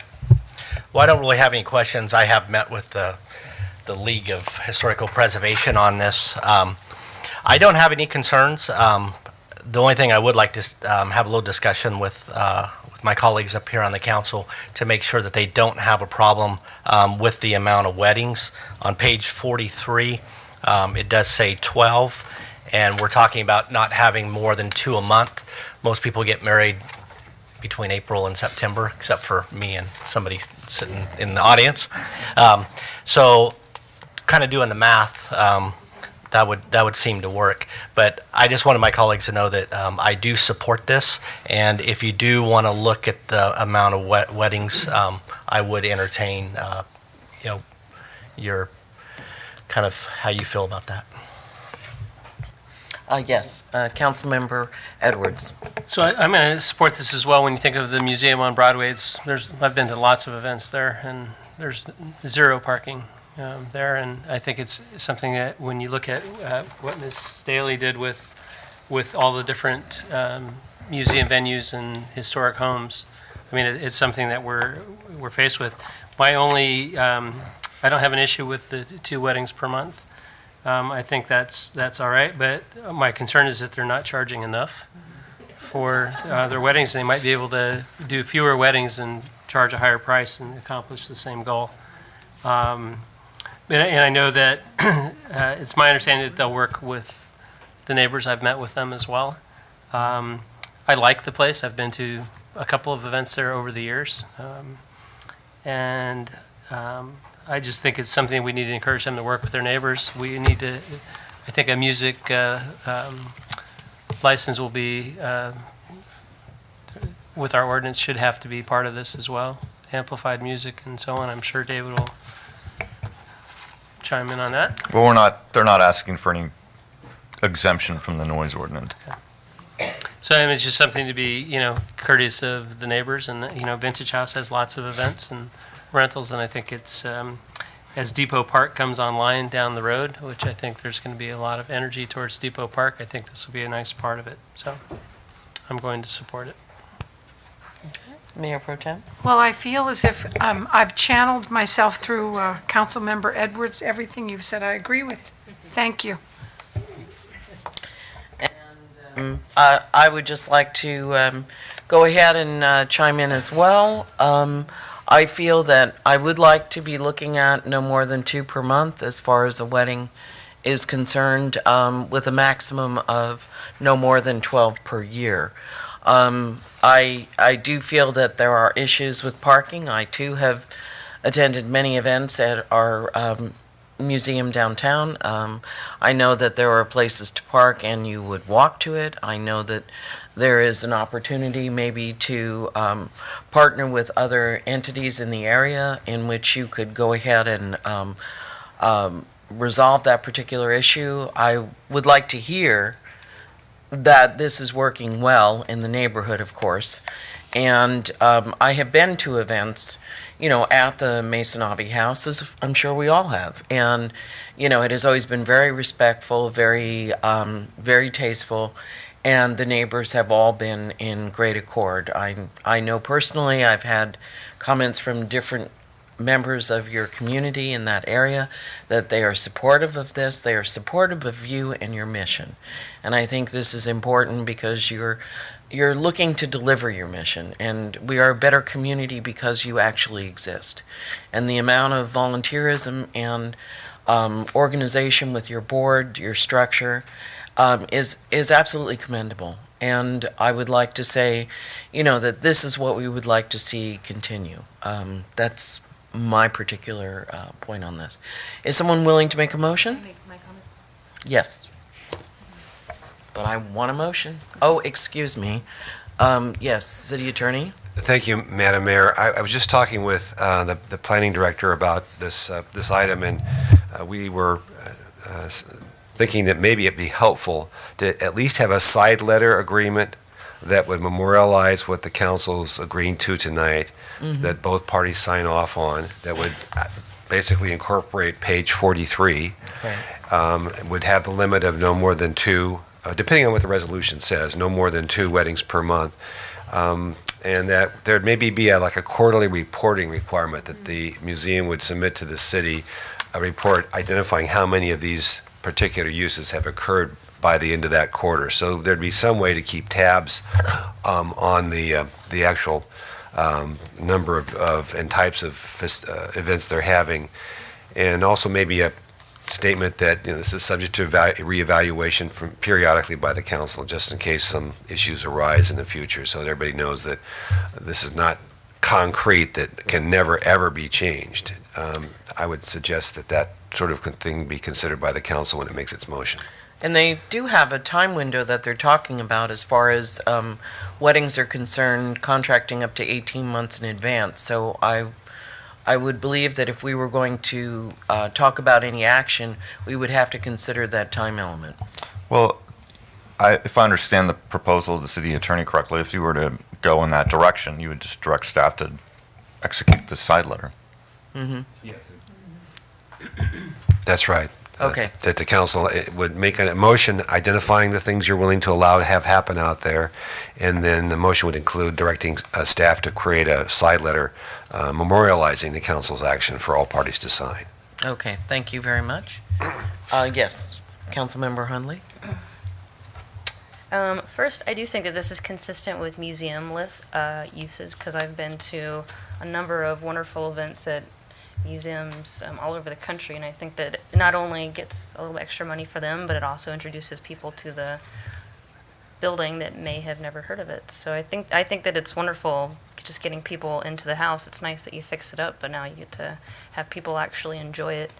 I don't think that we should leave the parking issue open-ended, especially if it's going to be events of, say, more than 75 people. I saw the email that they had with the Vintage House about collaborating with their parking lots, so I don't know if they'd be willing to agree that if it was going to be an event over a certain size, then they would have something worked out with the Vintage House or whomever to make sure the neighbors won't get stuck with their streets full of those cars specifically. And as far as the limitations go, I think that limiting it to 12 weddings a year, no more than 2 per calendar month, would be a solid limitation. And I will echo Gary that I think, especially after looking at what the other museums are doing with their arrangements, and I like how some of them have higher rates but then 50% off for nonprofits in town. But I think that if you're going to try to use this to raise funds, you should charge the actual value of your asset that you have, which would be a lot higher than $1,000 for a wedding. So, and then you could have more, but still hit your numbers. So I do support that, and if there would be a consensus to have in our side letter maybe some of these other parameters, I would support that too. Councilmember Cook? I'm not concerned about the parking. We have a lot of events, and I do like the Mazenavi House, and I see a lot of good stewards of Sonoma sitting here. So I would like to make a motion that the Mazenavi residence lease agreement allows for activities to set forth in the letter of request from the League of Historic Preservation, subject to page 43 and quarterly recording or quarterly findings, and that the weddings would be limited to 2 a month. And set forth on page 43, that would be no more than 12. And I'll second that with the addendum that staff will do the side letter. Yes. Yep. So we have a motion to go ahead and include those elements with a second. Any further questions? Staff, do you feel that's clarified? Everyone is consistent with that? I think we've got that, yes. Okay. So the motion can stand. Let's go ahead and do a roll call vote. Mayor Pro Tem Agramonte, Aye. Councilmember Edwards. Yes. Councilmember Hudley, Aye. Councilmember Cook, Aye. Mayor Gallion. Aye. So the motion stands with a side letter that staff will be producing. It's a 5-0 vote. Congratulations. And we're on to our next item. Thank you.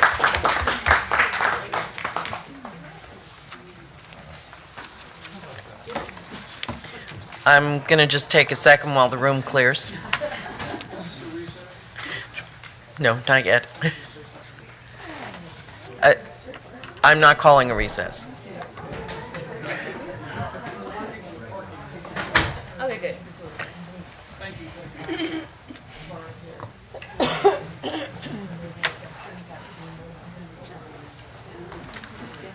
All right, if we can go on to item 7C, which is discussion, consideration, and possible action to review the Sonoma Community Fund Grant Program as presented by the city manager. And at this time, I'll turn it over to city manager, and we kind of feel there's a plan for how this is going to be presented, so listen up. Thank you, Mayor Gallion, members of the City Council. By way of some background, when the City Council adopted your 2015-16 council goals, you directed the creation of a Sonoma Community Fund with an amount to be equal to 1.5% of designated general fund tax revenue sources to provide grants for nonprofit community service organizations. You further directed that staff prepare the guidelines for the new community fund grants during this current fiscal year to be effective in the 2016-17 fiscal year. In 2015-16 budget, the total funding for the community fund totaled $188,000, which was allocated to fund only the former Tier 1 programs in their final year of guaranteed funding under the recreation funding policy. But beginning in the 2016-17 year, the new community funding competitive grant guidelines will be in effect and open to all nonprofit agencies serving Sonoma. Per the council goals discussion, it was the council's intention to distribute the community grant funds to a wider span of agencies to benefit the greater good. While in any given year there may not be sufficient dollars to fund all the agencies and requests, the new program is designed to allow reconsideration each year for funding of local organizations and give greater opportunity to all applicants.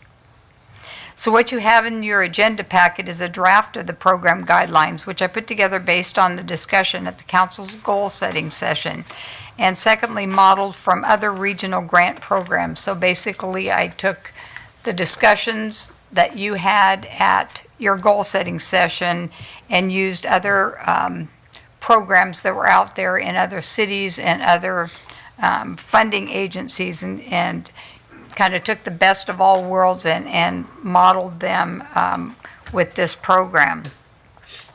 My approach this evening is to seek council feedback on what the proposed guidelines entail and get some decisions on funding areas, and by the end of the process to gain hopefully your approval to move forward and open the grant cycle for 2016-17. And as you'll note, and probably already have, there are areas shown in the boxes called City Manager Narrative that describe basically my thoughts of putting this together and kind of give you an idea how I got to where I am. And so in the final product, the outcome of this, those boxes will not be there, or some of the information may be incorporated into the guidelines, but it won't stand out as it stands out in the information that you have in front of you. What I'd like to do, and the way I'd like to present this, is I'd like to take you all the way through this information first before we stop and discuss the specific questions. At the end of the presentation, I have a list of questions that I'm going to need feedback on, but so that you get the big overall picture, I'd really like to take you through the whole guidelines, and then we can come back to questions. So if that's okay with all of you, I'd like to just keep going at this point. Council? All right? Okay. Thank you. Okay, so we're going to start with purpose. So recognizing the important services provided by all community-based nonprofit organizations, the City of Sonoma is establishing a spectrum of grants to help fund community programs and projects. The purpose of the Community Fund Grant Program is to provide a variety of cash contributions to qualified nonprofit organizations that demonstrate a strong ability to provide beneficial services to Sonoma residents with a priority given to programs that focus on, and there are 4 areas: youth, adult, or senior activities, community engagement and civic activities, cultural and arts, environment, and green initiatives. And I have starred their priority areas may be reviewed, updated, or ratified annually during council goal-setting process. Other requests for programs that address needs outside these core areas may be considered on a case-by-case basis as funding allows. And as you'll see in my city manager narrative, my comment is I've included 4 potential topic areas that grantees will focus on. These are not set in stone and will be decided by the council. These are merely suggestions for discussions, and those areas did kind of come out of your discussions at your council goal-setting session. My thought is this concept may be helpful in keeping the grants grouped into core areas that align with your council goals. And you will note that I also included that these priorities may be changed annually during your goal-setting sessions. Moving on to funding levels, I've provided 2 options for your consideration. Council will to determine which program design is preferred. Each option relates to a thought or an idea which I garnered from your council goals discussion. Option 1/1A promotes collaboration and synergy, or option 2 promotes matching grants. So under option 1 is to provide the maximum distribution and opportunity. Grants will be capped at a maximum amount of $25,000 per program or project, although some projects may be funded at a lesser amount. No applicant shall receive more than 1 community grant in any fiscal year unless 2 or more organizations collaborate on one project, as defined below. Collaboration is defined as 2 or more nonprofits share resources and have joint responsibility for managing and carrying out the proposed project. In such a case, one participating nonprofit needs to be identified as the lead agency and is responsible for the financial management of grant funds. A maximum of $50,000 may be granted to collaborating agency programs. So again, as we've talked in council goals, this is promoting nonprofits to break out of silo thinking and collaborate, and they would be eligible then for basically doubling up on the cap and eligible for a $50,000 grant. And then option 1A is that a maximum of the 90% of the total funding would be distributed under option 1, and then the remaining 10% of that funding would remain as a set-aside for distribution by council at a later time in the year to support special events or other smaller special purpose grants throughout the year. So in other words, the community fund would only be allocated under the grant program at a 90% level, and you'd save that 10% of the 10% that you could distribute throughout the remainder of the year. And so under my city manager narrative under option 1, the main idea here is that a maximum cap of $25,000 per program or project be set. My reasoning is twofold. First, generally the total funding is going to be around $190,000. If you don't set a cap, then you could potentially find that Larger nonprofit grant applications may consume most of the grant funding. Secondly, it opens up opportunities for funding and promotes collaboration and synergy. As you will note that there is a joint project between two agencies, the maximum cap increases to $50,000. And again, as I said, option 1A provides that only 90% of the total dollars are allotted to be distributed under option 1 and creates that set aside 10%, which gives the council general purpose funding throughout the year, which may be used to support special events or smaller special purpose grants. This could be used instead of things like waiving plaza fees. You would support special events through this 10% pot of money that you would have set aside. I've added a caveat that if an organization receives a community fund grant for an activity, they would not be eligible to come back for any funds under this set aside that would constitute 2 grants.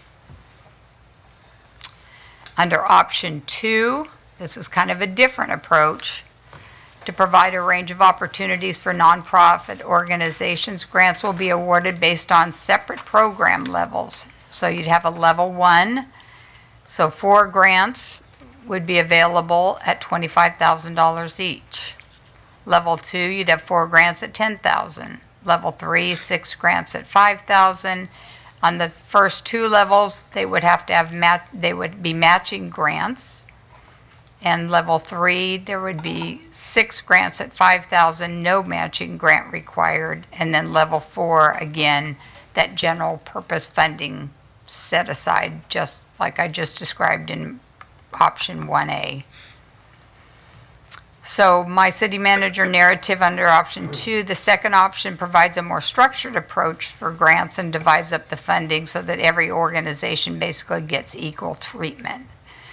This creates a bit more internal management, but also adds the component of requiring a matching grant. So there is some basically investment by the nonprofit organization.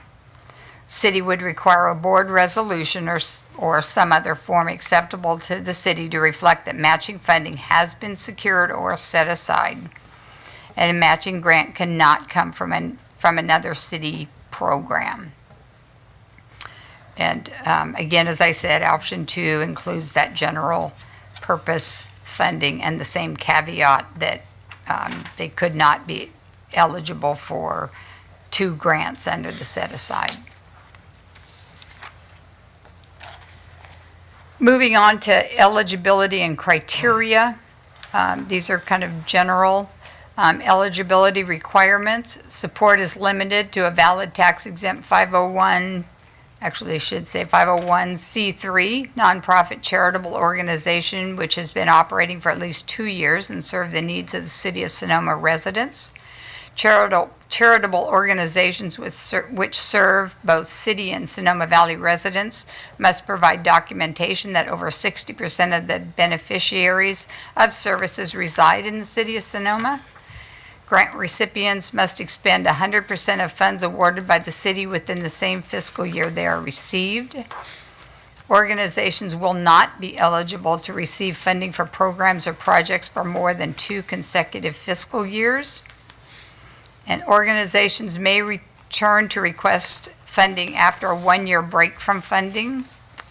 The community fund is meant to augment funding and not be operational or ongoing funding source for any one program or project.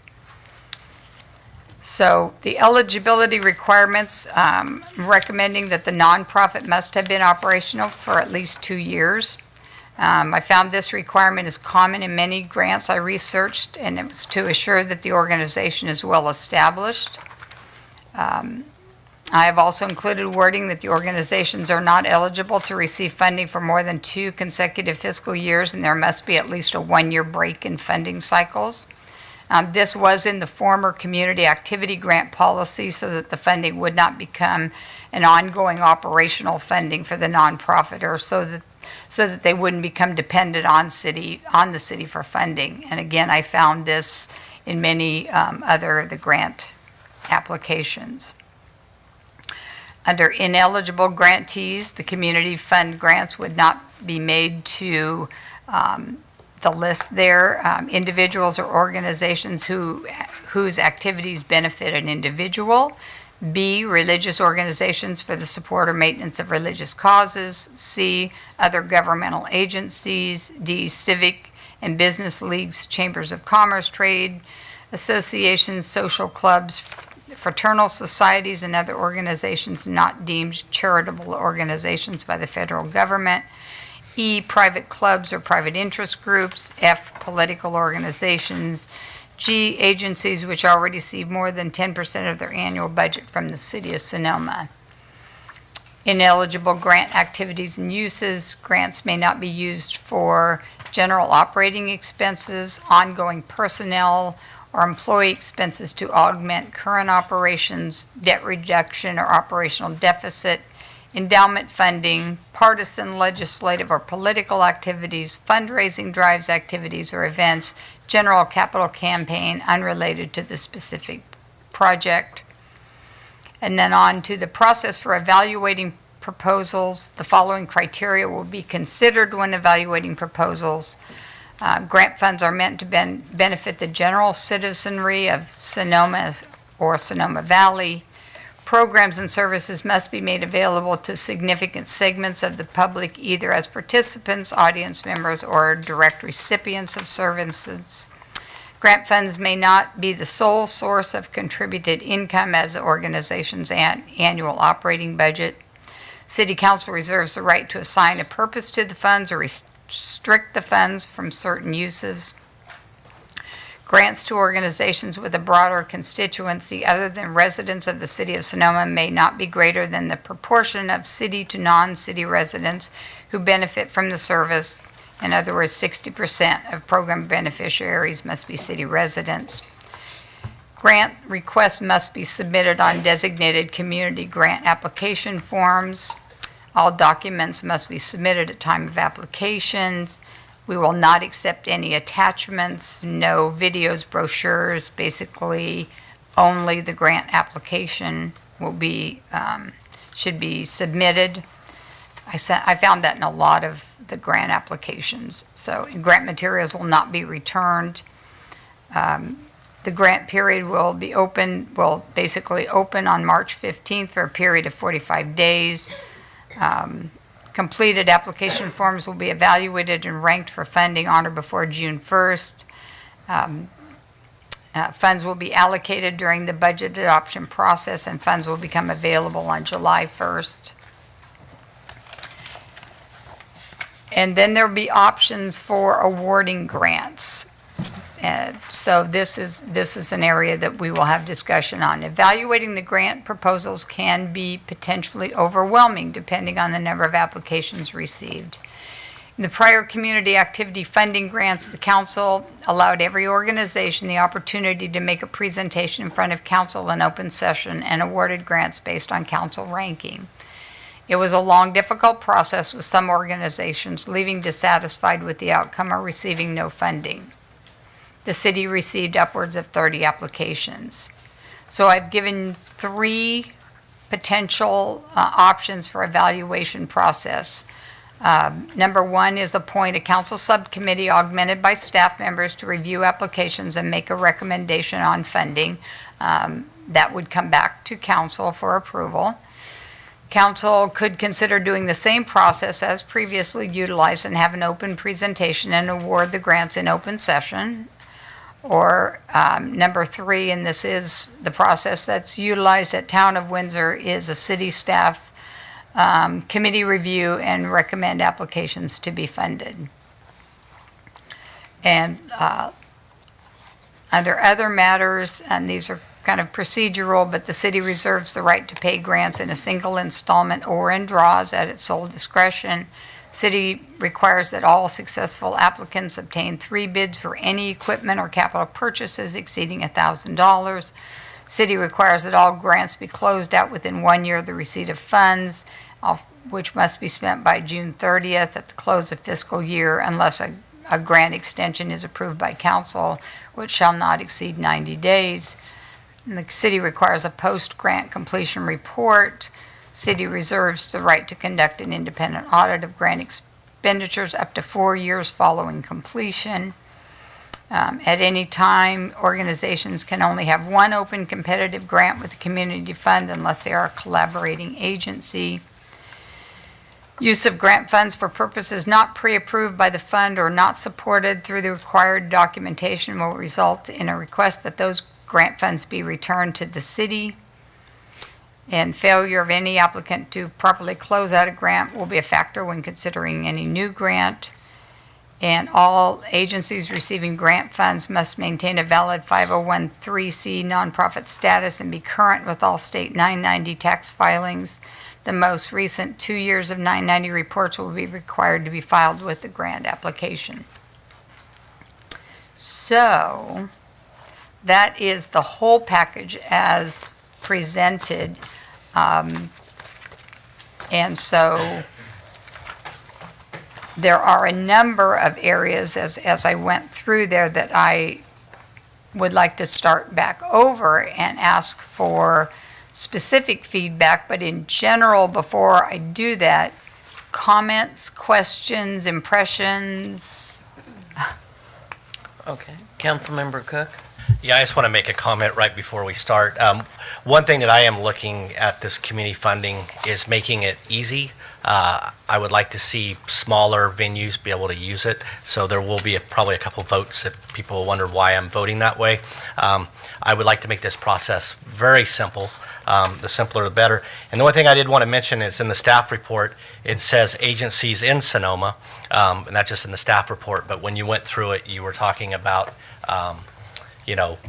what percentage. And I just want to be a little careful when we're talking about percentages, like the 4th of July parade. 10,000 people live in the city of Sonoma, depending on how many people are there. That's where I want to make sure that in this process, we don't make it too convoluted. So that's just more of a comment. Councilmember Hundley. I will say generally that I think these are two very good directions that we could go to, and I'm interested to hear what my fellow council members want to go down.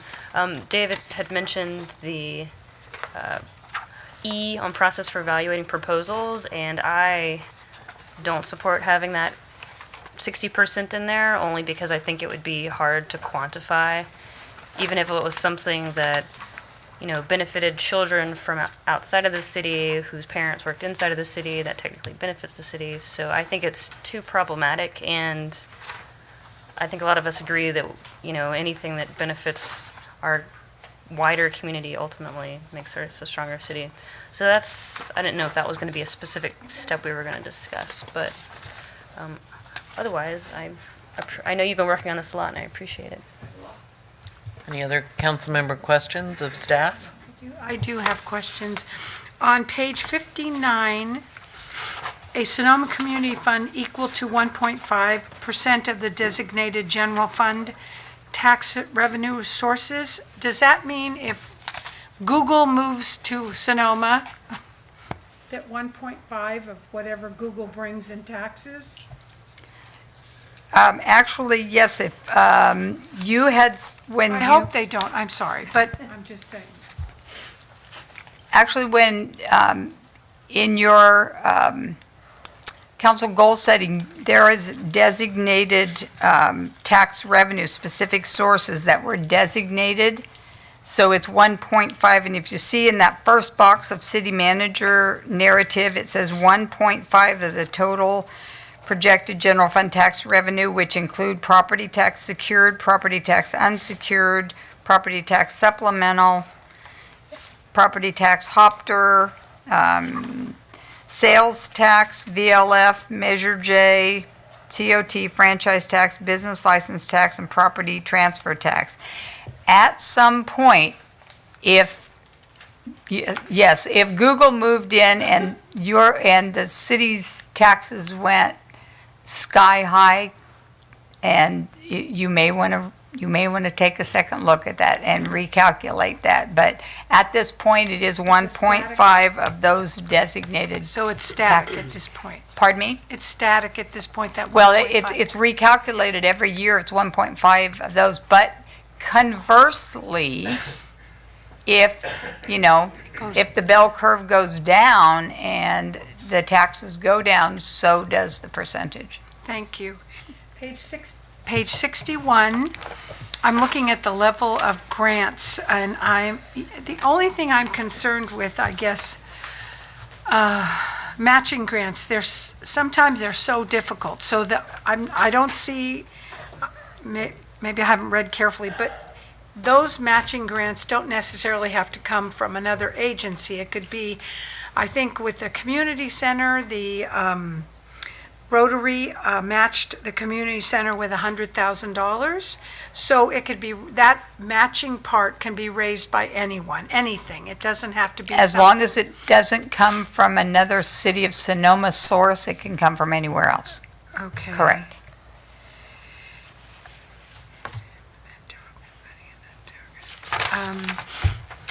So with respect to eligibility, I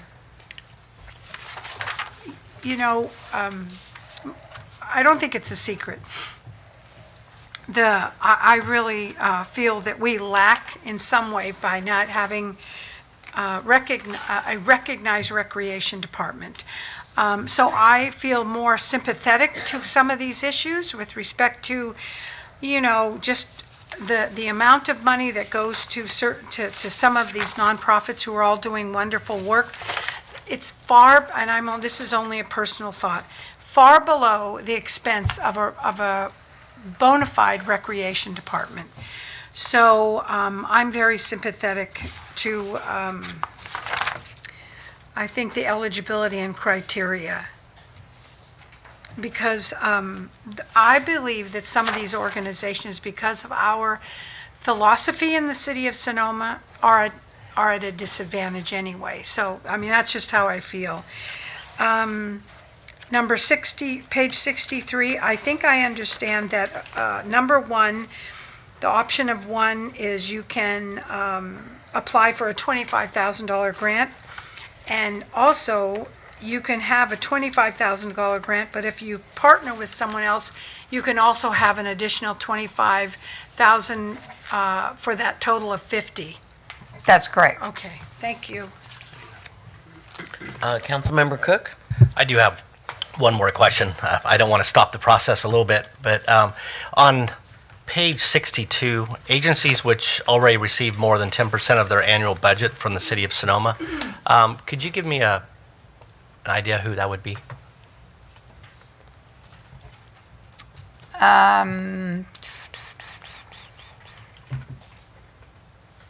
Let me think of, well, at this time, it would be, I'm thinking, Firefighters?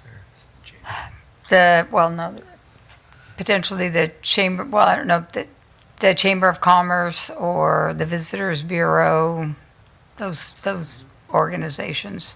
Would you, like the Firefighters Association or something like that? They're Well, the separate. Firefighters Association doesn't receive money from They're a separate entity. they're a separate right? entity, Right. so. So that would be probably something when we do go through, I would like to we can go through that, and I would question why G is on there. That was under the old community activity grant program, and that is something that you could take out. I think it was, again, looking at if you're already, if somebody is already getting money from the city, then. Yeah, because the reason I bring it up, the 5 of us are up here, we understand it.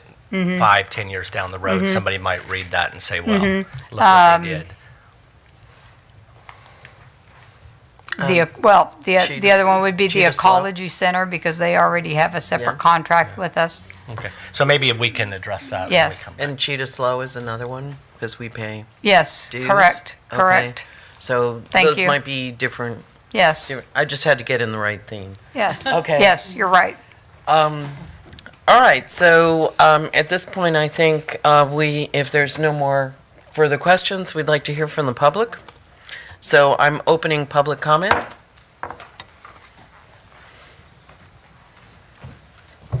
Hello again. Lisa Marie, 3985 Pre-Mill Drive in Boise, Idaho. So I'd like to say that many years ago, I was actually born in Riverside, California, and I've spent an awful lot of time in Hollywood and Beverly Hills in that area. So when I filed a nonprofit organization called Pass for Kids, if you're familiar with the NFL, most people know Play 60, Pass for Kids, obesity, cancer, and diabetes. I am the founder of Pass for Kids. So what I have made a decision on, and the reason why I'm working so closely with a number of people here, is that I really believe in the fact that our 18 to 35-year-olds really have to focus on having their own limited liability companies and also their nonprofit organizations. So if they choose to go 501c3 or not, really, you know, most people like us, if we're over 35, we just want to see them be resourceful. So I've actually been funding a number of young people, did a lot of homeless, but I fund a number of 18 to 25-year-olds to be able to help them and guide them on starting their own nonprofit organizations. So I did stay longer because I did see on your roster what you're talking about. And this is the reason why I'm saying I'm willing to put my time into your city, because I commend you for doing that. And David, I really commend the fact of saying, like, you know, really let this process, you know, not make it too complicated, because what you're doing right now is really opening up to especially young people that can't get funding out there through banks, and really the only way that they can look to even start their entrepreneurship is by their cities. So I will tell you, I will do everything I can to help you. And Mayor, I'm back and forth, you know, like I said, I'm on the way to Washington, D.C., but every time I try to leave Sonoma, I'm left here.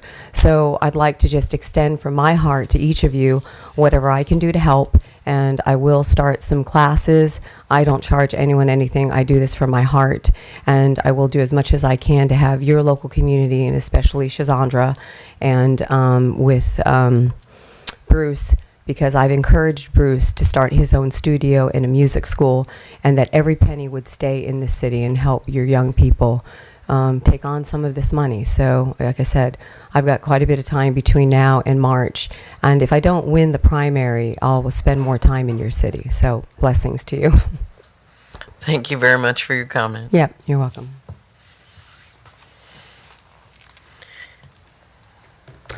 Cynthia Scarborough, Executive Director of Vintage House Senior Center. Mayor Gallion and council members, I really applaud your effort to guide the city toward being able to fund and support more nonprofits. Collectively, individually and collectively, the nonprofits play such a key role in improving the quality of life in Sonoma. And I'm really excited to see you creating an avenue for funding more of them. I want to make sure in the process, though, that we don't throw the baby out with the bathwater. It's a great idea. We all should always be reviewing our policies and procedures and changing and making appropriate for emerging conditions and new times.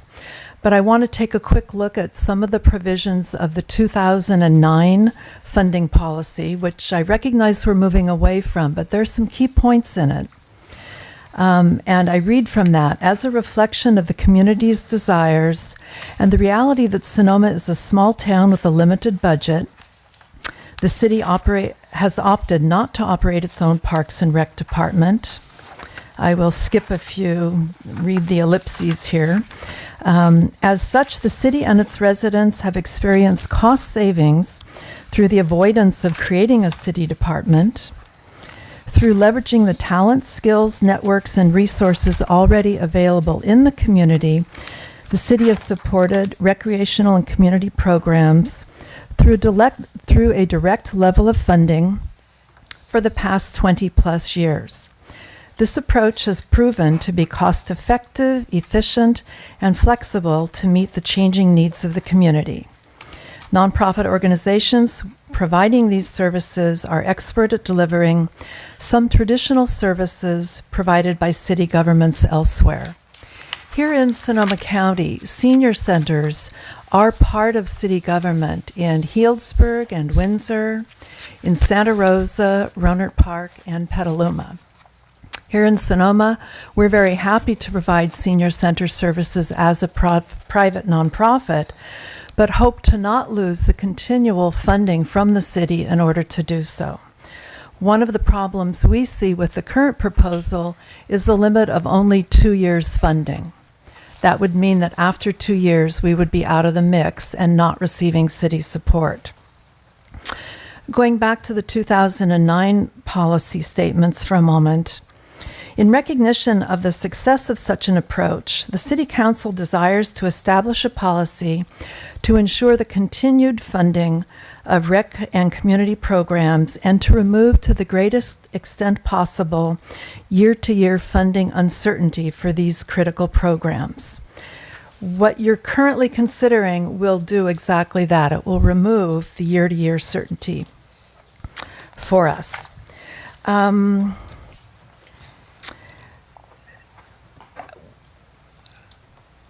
I applaud what you're doing, and again, I hope that you don't lose the essence of what has been so successful in the past. And I would encourage you to consider funding the senior center in a separate revenue stream, putting it back into the city budget, as you have already done with the community center. Thank you for your consideration. Thank you very much. Anyone else wishing to speak? Hi, I'm Fred Olabach, 19550 8th Street East. I'd like to stand in support of the Vintage House. I wasn't sure if I was going to speak on this issue.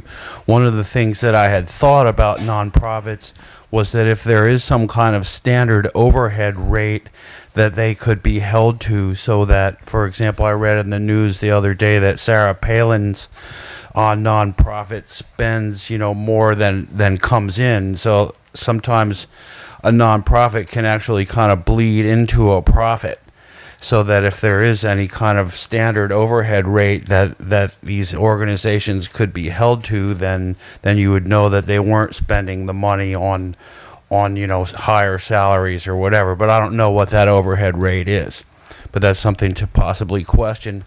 And then in terms of the Vintage House, the baby boom generation is going to be coming up to becoming seniors pretty soon. And, that's going to be an important segment of the population to think about supporting. And the Vintage House does do that. So I think that it's worthwhile to consider that that's a service that the city might maybe, or a demographic that's going to be in larger need as time goes by, so that if an outfit like the Vintage House can't rely on that funding, then that could be an issue later, that you already have it covered now. So I just would like to bring those considerations up. Thank you very much. Anyone else wishing to speak on this issue? Okay, seeing none, we'll go ahead and bring it back to council for further deliberation. All right, now I believe, City Manager, you want us to answer some questions. Yes, I would like to actually go through here and kind of direct you to specific areas. Bless you. So on page 59, under purpose, I have listed four core areas as suggested. And so is this something that you wish to include in the community grant, to have 4 topic areas, and are these 4 topic areas that you wish to leave in there now, or what's the pleasure of the council? Do you want topic areas or no topic areas? And if you want topic areas, are these the 4? Okay, let's go ahead. I'll have Councilmember Cook, then Councilmember Hundley. I agree with the 4 topics. My comment of not make it too convoluted doesn't apply here, because we do want to make sure that people understand what we're doing, and youth, adult and senior activities, community engagement and civic activities, cultural and fine arts, and environmental and green initiatives, I think covers everything that I would feel good about. Councilmember Hundley. I like the idea of having these, and I think that these 4 reflect our current year's goals, and I think that this is a way that in the future, if things shift and there's different priorities, then it could easily be something that ties this same program in, but then it allows the city to fulfill some of its goals by using this program. So I think this is great, and I think these are a good start for this year. Councilmember Edwards? I'm fine with them because I think they cover everybody, so it's. Mayor Pro Tem? The only one I don't understand is community engagement and civic activities. Are we talking parades and parties and, because it feels like a different category, but, I don't have an argument with it. Thank you. I feel that particularly this is a very diverse grouping here. I feel that there could be any number of opportunities, especially when you have a youth, adult, or senior activities that could qualify. These would be programs that are probably either underserved or perhaps not recognized within the community itself or need a sustainability push. So I feel that we have identified this with our goals, and I would just like to say that if I understand this correctly, we would be coming back in a year's time to actually evaluate what we're going forward. So, at this point, what we're trying to do is put something on the map and be able to navigate through it for a year, correct? That is correct. Okay. All right. You have enough feedback from us on that? I do, thank you.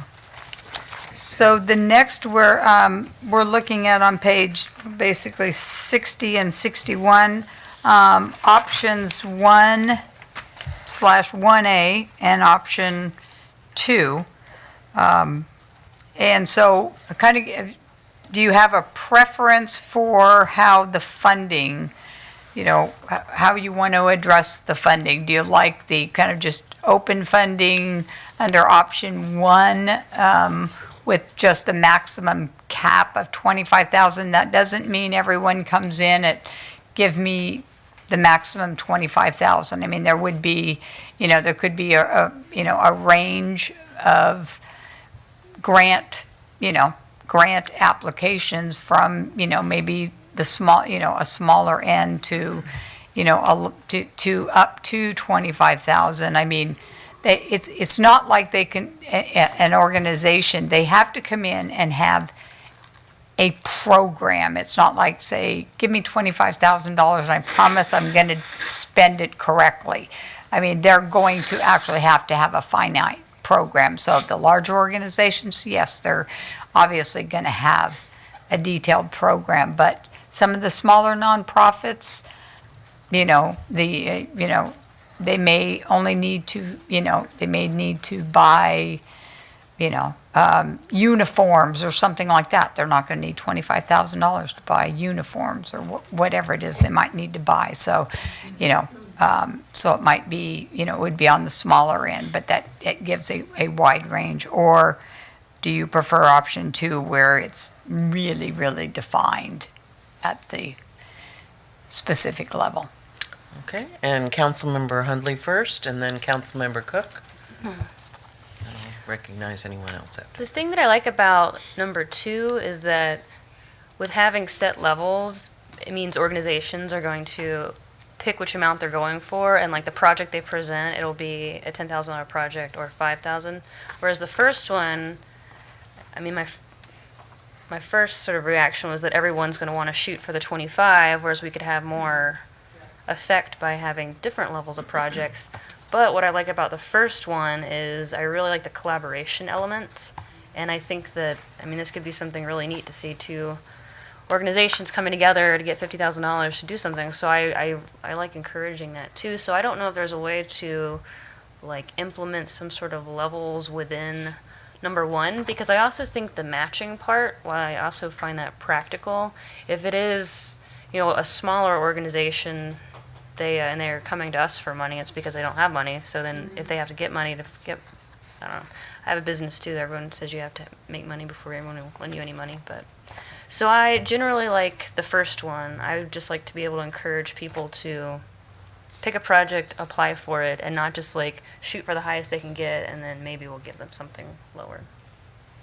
Well, again, also too, when we're evaluating their grant application, doesn't mean they're going to get funded at 100% too. So we're going to be looking at their revenue stream, and whether we fund them doesn't mean they're going to get funded at 100%. So.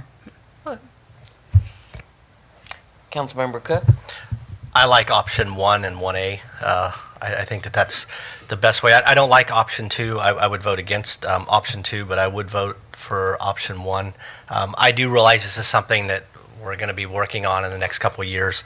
I just, to me, that if you add up the number, you're only going to be given to so many individual nonprofits, and I just kind of want to leave that open. So I would be supporting option 1A with 1A. Councilmember Edwards. So, our Rotary Club, when I was president in '09, we had 55 members, and now we have 105 members. One of our favorite things to do is work with matching grants with folks like we did with the community center. I think other partners came in on the community center kitchen, but I think we came up with $50,000 or $70,000 for that, and it's, there were non-official partners in that one. I mean, it just came together.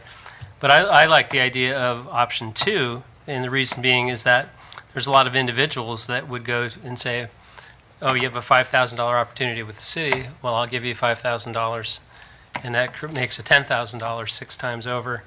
Because it says no matching grant required on the $5,000, but I would maybe switch that around a little bit, where there's some opportunity for matching grants at that lower level for individuals that will come in and help a smaller nonprofit.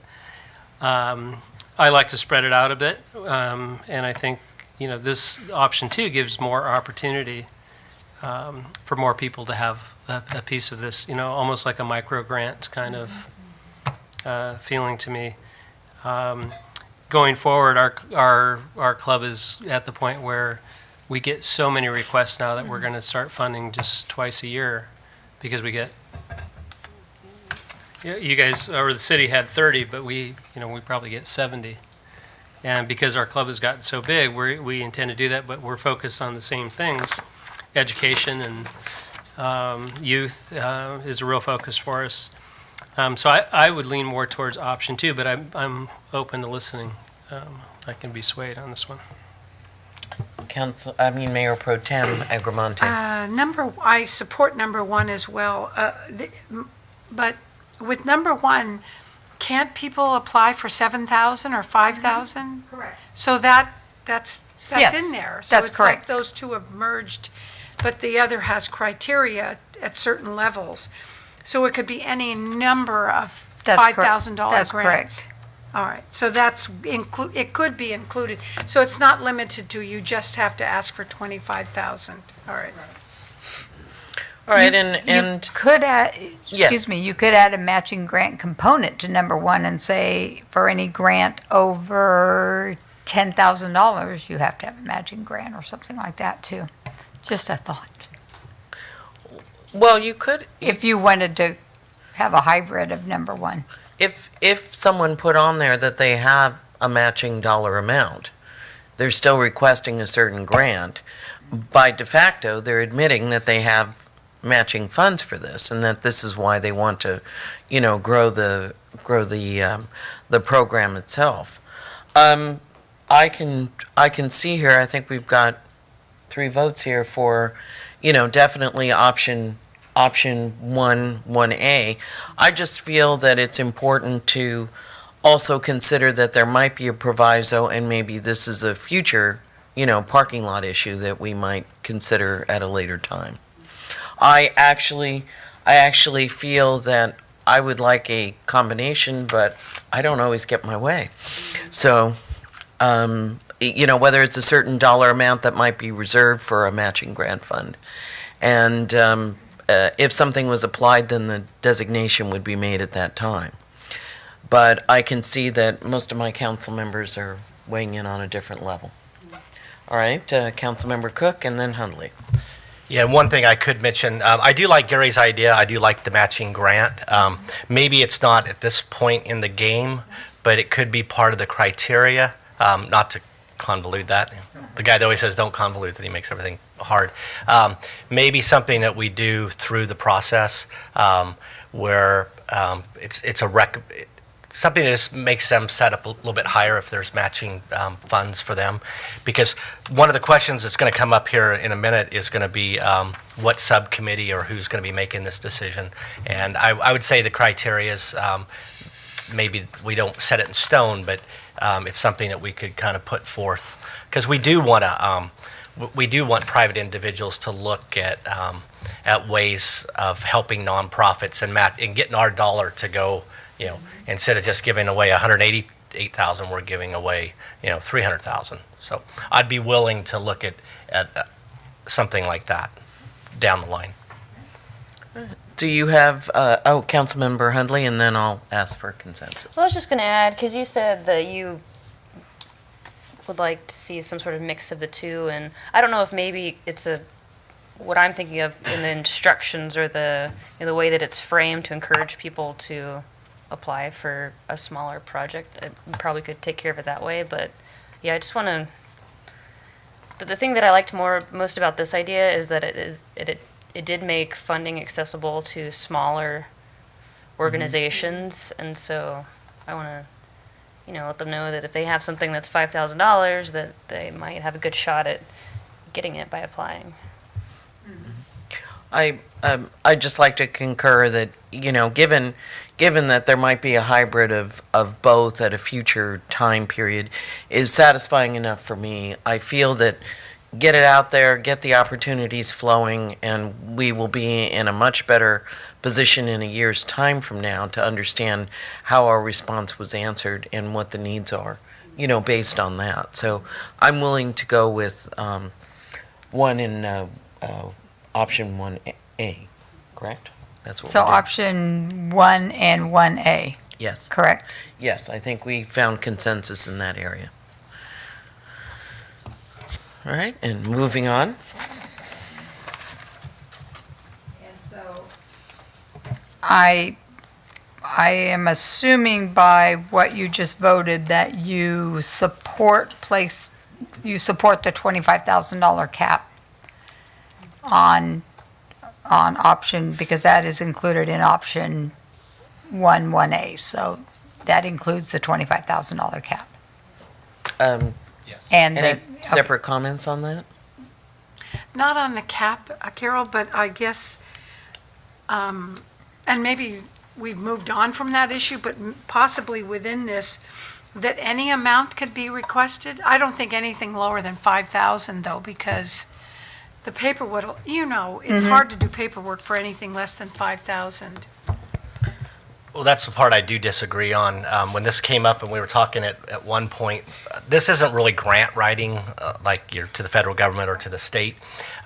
What I would like to see is somebody come in and that 90% that we're talking about, the other 10%, somebody walk in and say, can you waive the fees for the plaza like we always have?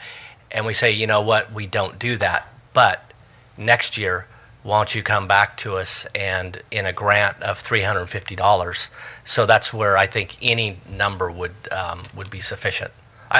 Under the 10%, that would be we'd have a different process. They wouldn't, under the 1A, the A portion of one, they wouldn't go through that would be a separate process that council. Well, I wouldn't want to limit it because we might end up having 40% be less than $5,000. So Yes, there's no floor, there's only a ceiling. I was just commenting on Madeline or on Councilmember Agramontes that I wouldn't like to see a floor. And Councilmember Hundley. And I disagree because I think that a floor of, say, $5,000 would be good, especially if, I think the volume of applicants was something that caused problems before, so I think that sort of setting like a middle ground, like we want people that are shooting for at least a $5,000 level project, no more than 25,000. I think that could be useful. And then also, maybe we haven't gotten there yet, but the 1 versus 1A, I do not support 1A because I think that it should be completely under the rules of this program, and by having the 10% open-ended just for whoever comes in the door and asks for it, and then it just, there's no parameters, who gets it? Is it because we like that organization, or is it because they actually came and asked for us? I don't know, I would like to put all the money into the option one program and not have this open-ended situation. I agree with a minimum of 5,000. Okay. I disagree with there can't be a threshold like that in my assessment, because it takes a whole bunch of people out of the process that might need $500 or $1,500 to. Is Yeah, that what so- the 10% is for? The small, The 10% is basically for at council discretion to grant throughout the year, so. I guess my point is that what happens is when you have the smaller grants is it teaches people to start pursuing those as they grow in their nonprofits and so on. And I just think that, it's going to preclude people that, oh no, I have to go for 5,000. I don't need 5,000. So why, it's like the government spending money because they have it. I just don't agree with it. I agree with what you're saying. My experience in grant writing is generally 5,000 is too much trouble. I mean, it's wonderful money, but it's a lot of staff time. So I guess it depends on the reporting that's necessary. That's my only reason why I said that, but I'm certainly willing to change that. Well, can I just speak for 1 second and then you can all keep going on. I just really feel, suppose someone gave an application, they wanted to do a summer camp. They want to do a 1-week camp. They had a definite definition of what they wanted to do. They needed, $5,000 to do it. All right. Theirs is an in and out proposal. You either determine is it worth the cost, does it fit the criteria, so forth and so on. Past that point, there's so much available to the public on, a lot of different programs to raise funds up to, a few $100s to do that. The question that I just have is that I think we're trying to build collaboration here. And I think that it's a possibility that if someone was not at the threshold of $5,000, they could find someone else in which to partner with, and they could go into the grant itself where they could both benefit from that particular amount. I don't think the objective here is to have staff doing paperwork or a council committee spending hours on evaluating this grant. This is about getting the grant done and getting it into the public to receive the benefit of what we're trying to do within the city. So I have a real fine line about $5,000. I myself would like to just comment that I really would like to make it a minimum $5,000 amount, because it shows earnest effort and engagement to write the grant to begin with. And now Councilmember Cook. Yeah, I was just going to say, because it kind of went around one more time. I'm pretty strong on option 1A, and I would not like to see a floor on this. So can I see a show of hands for a $5,000 floor? So we have 3 that wants a $5,000 floor. Well, yeah. We have 3 that want a $5,000, so minimum of 5,000. Okay. So a maximum of 25 and a minimum of 5. Okay. And then can I have a show of hands for option 1A? Voting for 1A. Okay, so we are option 1 with a minimum of 5,000 and a maximum of 25, and option 1A. Thank you. I thought you were going to say, can I have an amen? That's what I thought you were going to. I will do that at the end. But I still like option 2, just for the record. Yes. Okay, my next question is, does council want to set an operational requirement of 2 years for the organization to have been in operation for 2 years, or do you want to leave it open for anyone? This is at page 61. Yes, for me. Councilmember Hundley and Cook. This I was a little torn on because I know I've seen some new organizations that have filled some new voids, but on the other hand, we have a lot of organizations, so it would be nice to encourage what we have to especially with the collaboration. So I'll go with the 2 years. I would disagree on that. But going back, it's something that I think when you look at your criterias, it's something that we could put in there that, because I'm assuming it's going to go to a subcommittee if I have it my way down the line.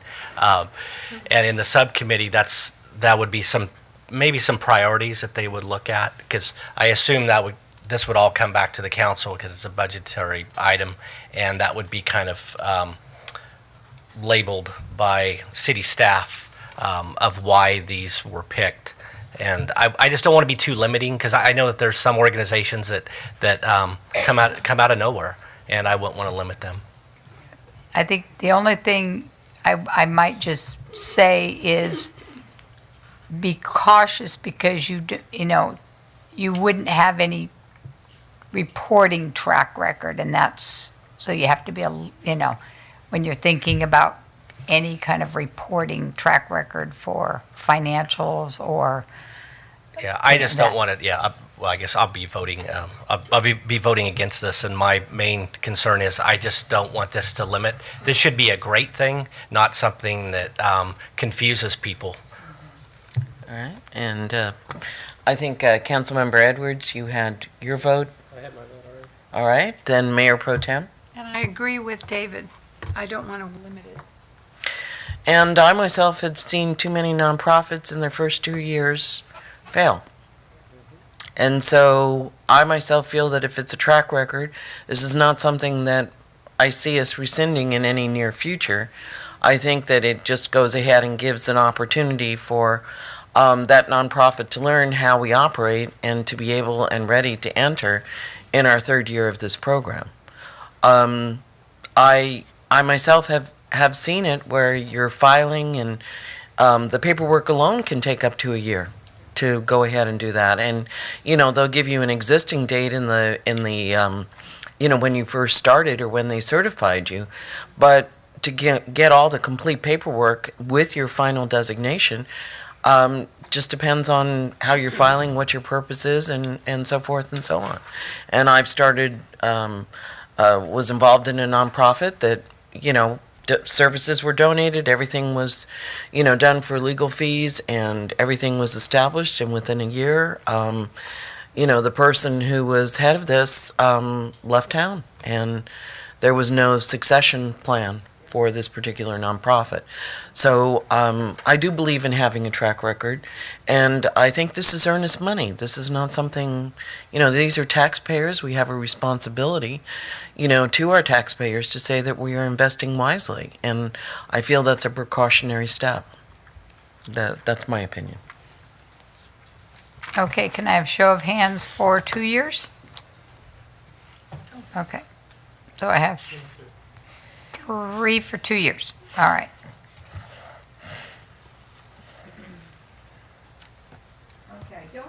I don't have this on the list, but it was brought up about the 60%, and it's in the same section. So I'm going to go ahead and bring this up now, even though it's not on my question list. About 60% of beneficiaries to reside in the city of Sonoma.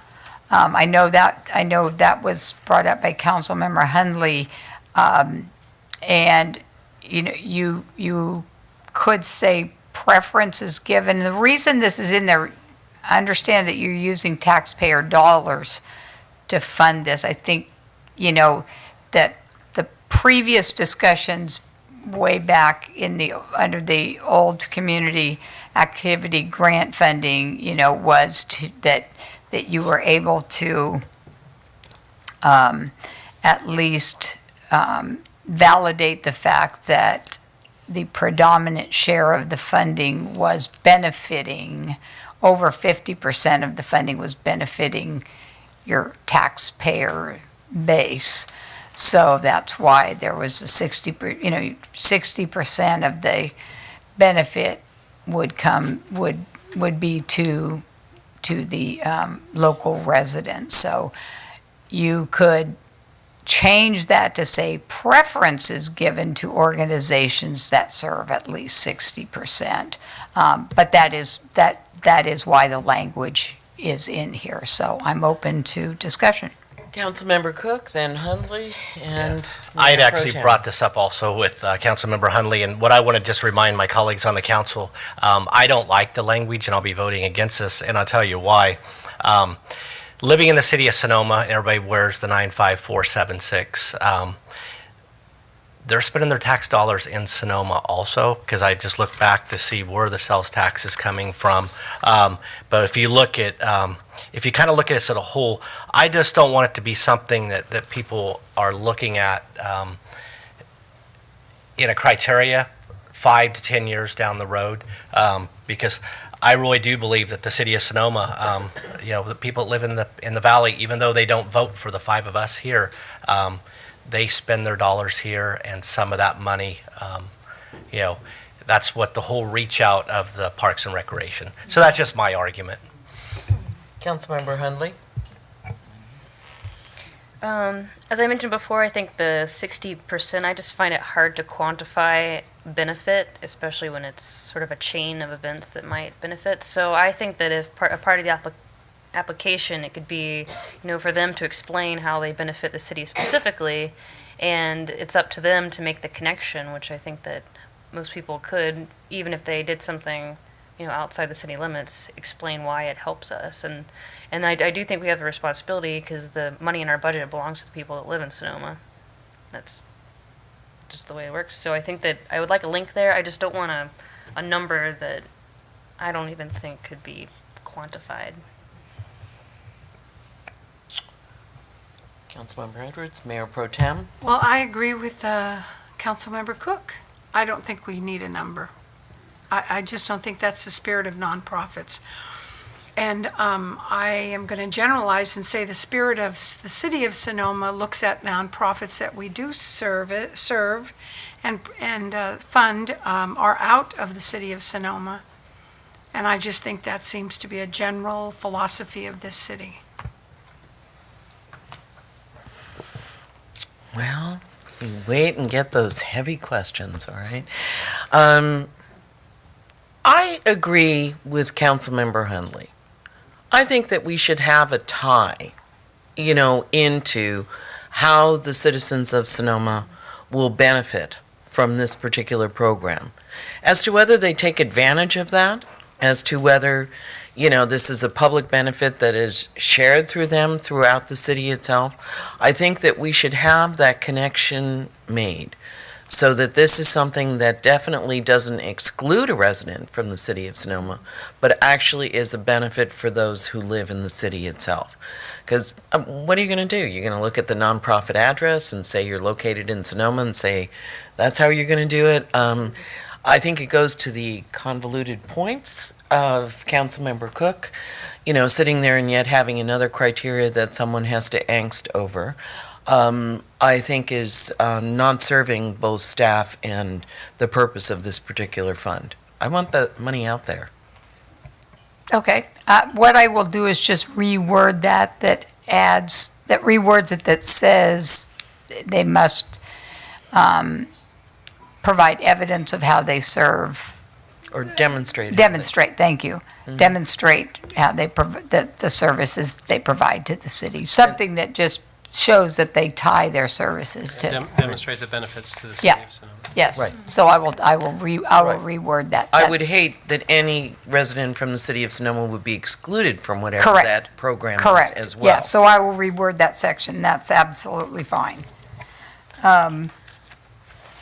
So just kind of in general, is there anything in the ineligible grantees or activities that you see needs expanding, or all of those areas are what I found pretty common in other.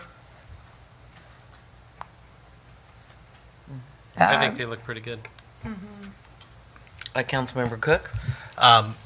I was looking at G earlier, the agencies which already receive more than 10% of their annual budget from the city of Sonoma. I would be voting against that. So in other words, you would like that excluded? I would like at least two other colleagues to help me exclude that with a quorum of 3. All right. So number one, I would like to see a list of who those agencies are before I exclude or take that out of the equation. Just because I feel that if this is two entities, then I really feel we could make that decision at that point. So this I would like to see stated, who those would be, and then make our decision as to whether it's eligible or not. It could be a separate item. Should they choose to even put in a grant. All right. I don't know, that's my feeling. Councilmember Edwards. My concern is that some folks will create it as a line item for their nonprofit or business, if you want to call it that. And then if we don't exclude them, then it can become, not saying it will, it can become just another line item that can go to the organization. That's something, because Ruth and I do a lot of funding for different things, and those are the kind of things we look at, is where it goes, if it's being used for personnel, if it's being used for whatever. I like the idea of it. If the city's already paying 10% of the budget, then we shouldn't be adding to that. Okay, Councilmember Hundley? I also support having the 10%. I think that having it like this, it's flexible, so that if the city makes agreements with another organization, similar to what we did with the chamber this year, it could be the Vintage House next time, but this is flexible to change with the city and not have to go back and revise the list, and then, so I support it. Did you weigh in on this, Madeline? Do you want to? No. All right. Thank you. Do you have enough information, or do you want a show of hands? Prefer a show of hands that supports leaving this in. Okay. All right. So now we're down to page 63 on awarding the grants. I've given you 3 options. Those certainly aren't, those are suggestions. So appoint a council subcommittee augmented by staff to review applications and make recommendations on funding. You could use the same process as in the past, where you would actually have presentations by all applicants, or you could have a city staff committee and then staff would make a recommendation to council. Okay, Councilmember Cook. I would be supporting number 1. I like the fact of having a subcommittee. I would recommend that it would be 2 council members and possibly 2 staff. I don't like number 2 just because I believe that we've done that in the past, and city staff time is very expensive during city council meetings, and that could take hours and hours. And number 3, I would just like to see the city council be involved. So I support number 1. I agree with Councilmember Cook. All right. Councilmember Edwards or Hundley?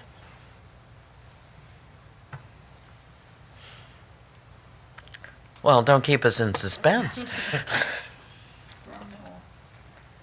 All right. Looks like we have Councilmember Hundley getting ready to speak.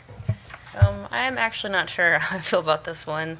I would like it to be an objective process that reflects the sort of goals and priorities of the full council. So for that reason, I was attracted to the third one, because it's more of just a closer to an administrative process, then it would have to be confirmed by the council. So I don't know, because I'm sure how would the subcommittee be chosen? Would it be ratified by the whole council? What would be? I'm not sure. I could go with number 3 myself, because I like that idea of not having it be politicized. And number 2, I wouldn't do. Of course, I'd be absolutely interested in being on the subcommittee, but I feel like I'd probably have too many conflicts with all the nonprofits I work with. So So I would support number 3 as well. Keep it Madeline? Yeah, well, it's interesting, David suggested 2 council members, a subcommittee, and also 2 staff, so that would merge 1 and 3, is that right?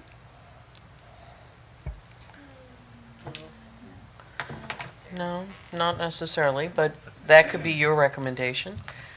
Yes, Councilmember Cook? I have a question for legal. Councilmember Edwards was speaking about a conflict of interest. If the Rotary, if Gary's a member of the Rotary and the Rotary was coming for a grant, would that take him off of that? Well, we know it's not a financial conflict of interest because the money's not coming to Gary, it's going the other direction. Members of Rotary Club are giving money to the club typically.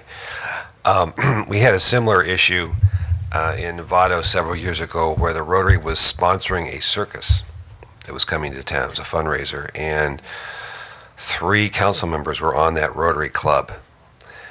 One of them was appointed by Rotary to act as the applicant and shepherding the application through the process. So it got very intimate in terms of the Rotary's involvement with the project, and the question became whether or not the 3 Rotarians were sufficiently biased that they had to recuse themselves. And I opined that they had, because they really got themselves involved in the process. And so, because 3 of the council members were disqualified, they'd had to put their names in a hat. They pulled out 1 name, and that council member then could participate in that decision. It was actually a use permit was required to conduct the circus. So I think, in my opinion, it really involves how involved Gary might be in that grant application. Is he the point person for Rotary? Would he be the one taking the money and spending it? If not, if he's just simply a member in Rotary, then the question really becomes, is he so biased? Is he actually biased that he can't form a rational opinion? I don't think that would likely occur. And we're also not dealing with people's private property, where the issue of bias really becomes most important. If you're dealing with a person who owns property coming before the council seeking development entitlements, that's where bias really is most important, because you have to act as a quasi-judicial body. Whereas reviewing grant applications, that issue is not as paramount. Then? And I'd like to correct something. I apologize, Councilmember Cook. I actually agreed with number 1, not merging 1 and 3. I apologize for that. So I agree with you on that. Yes, Councilmember Hundley? Listening to that story made me think about this more, and the idea of this being, clean and administrative and objective, I think would not only add to legitimacy of the program, because whether it's this council or future councils, we're all very involved individuals. I'm sure at any time the council will have, board members, former board members, the very same people that are applying, and, from a public perspective of seeing, when one organization's picked and one's not, people are going to be like, well, why were they picked? And I would just hate for it to sort of, come back to some feeling that this wasn't an objective process, whereas the staff, especially Carol, spends a lot of time talking to all of us. She knows where our goals overlap, we have the goal setting process. So I think that they, based on the direction of, where we are trying to lead the community, can choose the projects to present to us that are expressing the things that we, collectively are wanting to do. Because, in a perfect world, we could all decide together, but I could see how that's just, the process is so big and long, it's just not practical. A weekend, maybe? Yeah. We would have can make allocated. a retreat. A retreat, yes. Councilmember Cook, then I'll make a comment. So I guess I do have a question. If number 3 does get picked tonight, but the transparency of that would, because the way I look at number 1, what happens is there's a subcommittee, then it comes back to the council for ratification. So every member of this board gets to vote on that. So this is looking at criteria. What my fear with number 3, and it's nothing against city staff, it's just that city staff changes, and you get 5-10 years. So what would the guarantee on number 3? Would it be transparent where every application would come on to the council? Yes, actually, there'd be, the applications would come back with the rating sheet, and the staff would give you a recommendation of the top 10, top 15, and say, with a countdown of dollar amounts, and say, these are, here's the rating sheet, and staff committee recommends the top, there's 20 applications, and we're recommending the top 15 be funded. So I'm okay with number 3. If the transparency, number 1 would be the one I would like to go, but number 3, I could see maybe it doesn't put council members in a bad. Yes, it would all have to be ratified by the council, absolutely. I think, my greatest exercise in this has been, I've been on matching grant now for, with the Ag Preservation and Open Space District, matching grant process since 2009. I've had to disqualify myself every single time, as part of that committee, only looking to have an alternate step in at the last minute. I really think that I do not want to sit there making a determination, or, my lack of looking at an application, someone would be qualified or disqualified based on my decision there. I think that it's perfectly logical to have staff review for the minutia that we are requiring here. And our job is actually leadership. Our job is to choose. And so, to me, whether we had a subcommittee at some point, I think that's something we have to bring back in a year. I am in support of number 3.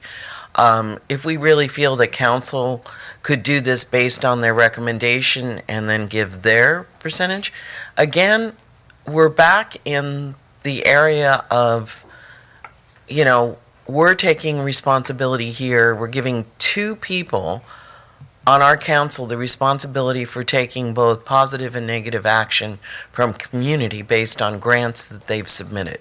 I really feel in a leadership position it should be 5 of us making that particular decision with criteria. So as much as I feel that maybe we might need to do this in the future, I think for this year it should be the 5 of us so we all know the responsibility. And that's why I would vote for number 3. Do you need anything further from us, Carol? No, I appreciate all your feedback. Basically, at this point, I have full direction from you. I will take it from here, put the application together, and we will move forward. Thank you very much. Okay. I would like to take just a 5-minute recess. Let's keep it short and back because we do not want to lose momentum, and we've had people waiting here all evening. All right? So let's go ahead, take 5 minutes. Thank you very much.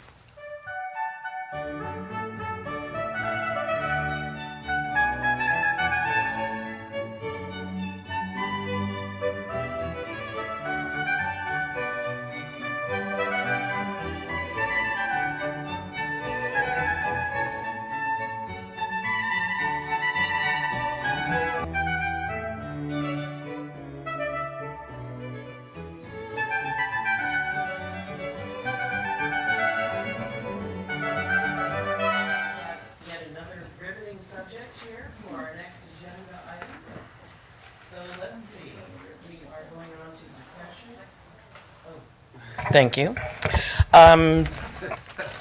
Discussion and consideration and possible action to approve addendum number 1 to the city prosecutor's agreement to initiate a new code enforcement program. And City Manager, you're going to lead us off on this? I am. Thank you, Mayor Gallion, members of the City Council. The issue of an increased code enforcement program has been in the forefront of discussions over the past year or longer as a part of the larger issue of bringing commercial businesses and residents into compliance with existing and proposed regulations. This is becoming a more extensive responsibility involving not only the identification of potential violations, but more importantly, includes the investigation, enforcement, and resolution of these matters. Currently, code enforcement responsibilities are divided among several city departments, depending on the nature of the violation, and it is fully evident that the existing approach is not adequate based on a number of factors. Over the years, the City Council has adopted an increasing number of quality of life regulations in response to resident concerns. However, there's not been an accompanying increase in resources to address enforcement requirements associated with these rules. At the same time, planning and building activity has increased. Because staff is limited and managing applications and projects is typically a higher priority than code enforcement, investigating complaints and addressing violations is often slow and inconsistent, and a backlog has developed with respect to enforcement investigations. The city has an administrative abatement policy allowing it to address code violations outside of the court system, which results in a more streamlined and less costly process. However, preparing the necessary documentation is still extremely staff-intensive and time-consuming and is often delayed due to workload, making it less than effective at this time. Overall, the current outcome is that the process can be slow, inconsistent, and sometimes frustrating, all of which undermines citizen confidence in the ability of the city to adequately enforce the rules that it adopts. This then tends to reflect on staff, which is not necessarily a fair reflection of their efforts in code enforcement. It really is equally frustrating for staff as well. To address all of these issues, staff took a realistic view of how to efficiently and effectively approach the problem while creating a system that is not overly heavy-handed. In other words, not to take out the big hammer. To that end, staff initiated discussions with the City Prosecutor's Office to expand the existing base contract to include the creation of a half-time contract position managed through the City Prosecutor's Office, which would be solely focused on code enforcement. Placing the position under the City Prosecutor provides maximum flexibility in addressing violations and maximum coordination in preparing filings for enforcement. This position will work directly under the City Prosecutor, and should any violation escalate, could immediately be handled through the administrative violation and court system if need be. The code enforcement officer will be located at the police department with a designated phone line and voicemail and email contact address. This too will allow for police assistance if necessary on a complaint. So to implement the program, staff has prepared an addendum to the City Prosecutor's Agreement. And a summary of the addendum is as followed. A, it will provide personnel to effectively enforce the code enforcement program at a minimum of 24 hours per week. Code enforcement personnel shall receive and respond to telephone calls, messages, both voice and electronic, and may respond in person as necessary. B, it will provide a resource for single point of contact for receiving and responding to municipal code violation complaints. C, it will provide a comprehensive structure to investigate, document, and resolve all code enforcement violations. D, it will assume all responsibility for witness and document preparation, hearing, calendaring, and prosecution of all code enforcement matters. E, conduct site hearings, public presentations, mediations as necessary to educate, mitigate, or resolve code-related issues. F, develop standard protocol for city staff on procedures, reporting, and referrals. G, be available to answer questions and concerns of the citizens of Sonoma relating to code violations. The city has maintained the agreement with Bob Smith as city prosecutor since August 5th, 1998, and has seen much success in its history addressing predominantly police matters, youth and family services, and various mediation issues. Most recently, Mr. Smith has addressed over a dozen municipal code violations relating to the leaf blower use. With this proven track record, it's a logical extension of his current contract. He is knowledgeable working with Sonoma staff in the community and is able to engage in public education before enforcement. This focus allows the opportunity to bring violators into voluntary compliance rather than into the legal system, while providing the resources to bring abatement actions in a timely manner when that proves necessary. Bob is here this evening, and I'd like to ask him to address council to kind of give a short overview of the program. But I really just would like to comment that we've really, I've met with our staff. We've really looked at this code enforcement program realistically and in detail of what we need, what will work, and what will provide the best service to the city. We will have opportunity for communication with code enforcement by the public through our city staff. They will be able to communicate directly through the code enforcement officer that will work through Bob and Bob's office. We will have communication through the city's website. There'll be email that'll be able to come through there with attachments, through voicemail. So we've looked at it from a lot of different angles, and the follow-up is key, and that's what Bob's office will be able to provide us. So, and we'll be able to provide consistency and really a high level of service. That's really what we are looking at and focusing on. So at this time, I'd like Bob to step forward and just talk a little bit about how the program will work and what successes we've actually had already. Thank you, Carol. Good afternoon, Madam Mayor, council members. Actually, the history of the City Prosecutor's Office, just to give you kind of a context in which this came up, was I've been the City Prosecutor for 29 years. My contract that was in 1998 was a change from hourly billing to flat fee rates. So I know the city pretty well. I know the kind of issues that the city has, and I can tell you that from its inception as a program, we never had any problem getting resolution on nearly all, or in the high 90% of every issue that came to us that came through the police department, because there's a system in place for providing reports. The reports are consistent. They all look the same. I have direct contact with the people that are involved. So that worked very well. Then as the code enforcement issues that arose, for which the police department's not the reporting agency, but it might be a department like building or zoning or one of the others, we didn't really have a mechanism in place, and we didn't really have a tool to deal with it. It's hard with the crowded court calendars to get any judge seriously concerned about a sign violation. So 12, 13 appearances, and then it gets dismissed. It wasn't very effective.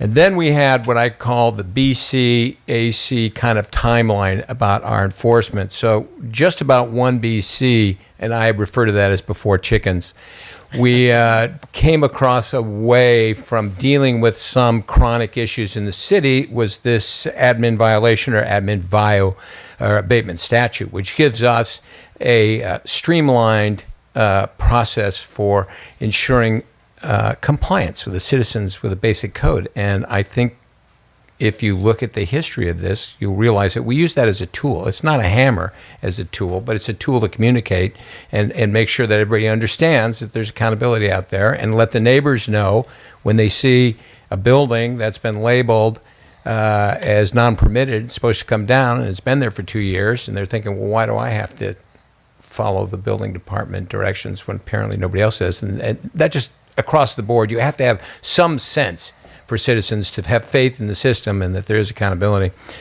So really what we're looking for now is a mechanism to use that admin abatement process as the ultimate tool to get compliance. Now, we talked about leaf blower issues. I've had nearly 15 site hearings with landscapers who didn't have a sign on their truck or a business license. Are we going to actually try to go to court with them? And no. Are we going to file that? No, we're not going to do that. I brought them in. I talked to them. 100% compliance. They came back, great signs on their trucks. They're very happy. We also got a chance to talk to them about there may be some changes coming up. We'll be sure to get a hold of you. We'll have meetings. We'll let you know what's going on. So it's an effective way to deal with somebody who's has a retail business running out of their garage on a street every Saturday, and the neighbors are complaining because their business is very successful, so there's 30 cars parked out there. So it's not an issue of being a hammer. It's just an issue of finding the right tool to communicate with. when it comes down to looking at the process for the non-police department generated reports, I would have to say that the present status of that really is that it is episodic in enforcement. It's inconsistent and it's protracted. And the problem with that is we're not really structured on the department side to handle people who don't just respond to a letter. So right now, the way that it goes, the building department may send out a letter and they don't get a response. Eventually, they may contact my office. We'll send out a letter. We'll tell them to follow up for us if they would. And then it gets lost in the cracks. Or the object of the letter will call back and not get the department official who sent the letter, but get somebody else. So they get inconsistent messages. So it's kind of a mess. So this process that we've worked very, very closely on with Carol and the department heads, I feel is a way to ensure a efficient, timely, and successful resolution of all of these code enforcement issues. And I only see, as time moves forward, that we have more and more of this coming up with vacation rentals, leaf blowers, that sort of thing. And believe it or not, I know that it's maybe boring to the rest of you, but it's really exciting to me. So if you have any questions, I'd be glad to answer them. Yes, Mayor Pro Tem. One thing first of all, I'm so happy about this, and one thing I'm really happy about is it includes mediation, and I think Right. one of the things we talked about in our council goals was conflict resolution, which is a lot different from a lot of things. It just, establishes commitment by both people. I appreciate your working with the gardeners about signage, and I thought I had an idea with working with the chamber. Maybe they could offer a discount package for the magnetic signs Great. and business cards. I didn't move forward with that, but I just thought maybe, the more you order, the less you pay, that thing. So I was just really, the only thing I'm disappointed, and I'm going to just be trusting, is that it's only halftime. But I have to remember, I come from a city with over 100,000 people, so maybe this is going to be adequate. And I'm satisfied with that. So where would someone physically be who is a code enforcement officer? Where would that They'll be my employee, but their office will be at the police station. Oh, okay. All right. Councilmember. Thank you very much. Councilmember Cook? Yeah, I just wanted, what kind of uniform would they be wearing? Well, I never thought about that. But I don't think that we've actually thought about a uniform per se. We're more or less a reactive agency. We're not going to send this person out to look for violations. We'll be responding to citizen complaints, or if one of you gets an email, you forward it to me, and I will become the single point of contact. So we will be responding. So I don't know that a show of color is necessary, but certainly a shirt with a city emblem on the side, a white shirt, and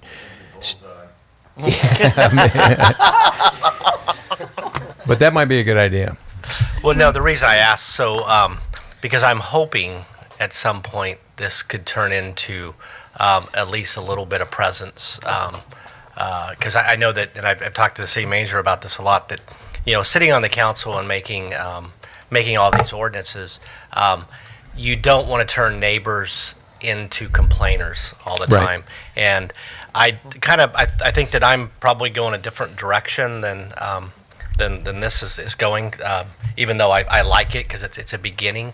But one of my biggest concerns is I want presence out at the plaza looking for dogs. Mhm. I want somebody at Montini every once in a while looking for dogs. I want somebody driving around looking, and that's why when we were talking about this whole CO, and I made the big speech that night where I said, when does Sonoma want to be a place where the only way you get anything done is by complaining, or do we need government to step in and deal with these issues? And that was really hard for me because I don't like to have government big brother watching all the time. Mhm. But I think with the CO position, I looked that we need that because I can tell you that on any day you can go to the plaza and you can see a dog. Sure. And I would like to see that go in that direction. Councilmember Hundley? Excuse me. Well, I believe there's two separate programs. This is code enforcement, which I am thrilled to see this. And I think you mentioned something about people having faith in the system, which I think people right now have very little faith. So I think that I think this is wonderful. I think it sounds really practical. But on the other side, there's the what are they called? On the plaza? CSOs, community service officers who like dressed up and go out and write parking tickets, and so it's like one is sort of the offensive, like going after it, and you're like the, keeping track of all the codes and. Right, and for the CSO, for example, you're talking about a ticket process that's going to go through a police department related law enforcement process. I'll get those anyway if they don't just go to traffic court. So that's not. Right now, that part of the system isn't broken, except for the fact there's people with dogs on Montini Trail, and there's people with dogs in the plaza, and it seems like enforcement's inconsistent. If you talk to Brett, get a different opinion, but I just stay away from that. I'm just a, code enforcement guy. But I will tell you that the mediation thing, back to that, is in the last 6 months, I've mediated two very difficult situations. One was, as often is in this community, parking in front of somebody else's house. So that's always a challenge. And this one had escalated to the point where this woman who was 68 years old spray painted the young man's truck next door. So those are tough situations, but it's resolved for the moment. The other one is noise. You have a lot of zero clearance between buildings. Over on Friars Creek, you had a woman who was using her hot tub she was 73, she was using it for medical purposes, but I would sit in her neighbor's living room and I could hear the motor going. So we managed to resolve that. Got a favorable outcome for that. So I like the mediation purpose because you know what? Just using a hammer doesn't work. It's like trying to decide how much to beat your children. If you can't convince them at one point in time, just hitting them harder is not going to change their mind. And that's with a few people in this community. And Councilmember Cook, we don't have a lot of complainers that actually get to me. We have some chronic complainers, but as far as the general citizenry, if they're happy with the situation in their neighborhood, and maybe there's something going on over there, but all the neighbors are happy. It's not been my goal to go there and say, well, this is wrong and you have to change it. That's why I say we're reactive. It's not that we're forcing the citizens to be complainers. We're just looking for what is the trigger for initiation. But I understand completely your position on CSO with the issues you've talked about. This would not address that. Thank you. Councilmember Edwards? So the CSO should walk in the Whole Foods and some of the restaurants sometime too, to see how many dogs are there. But not Murphy's.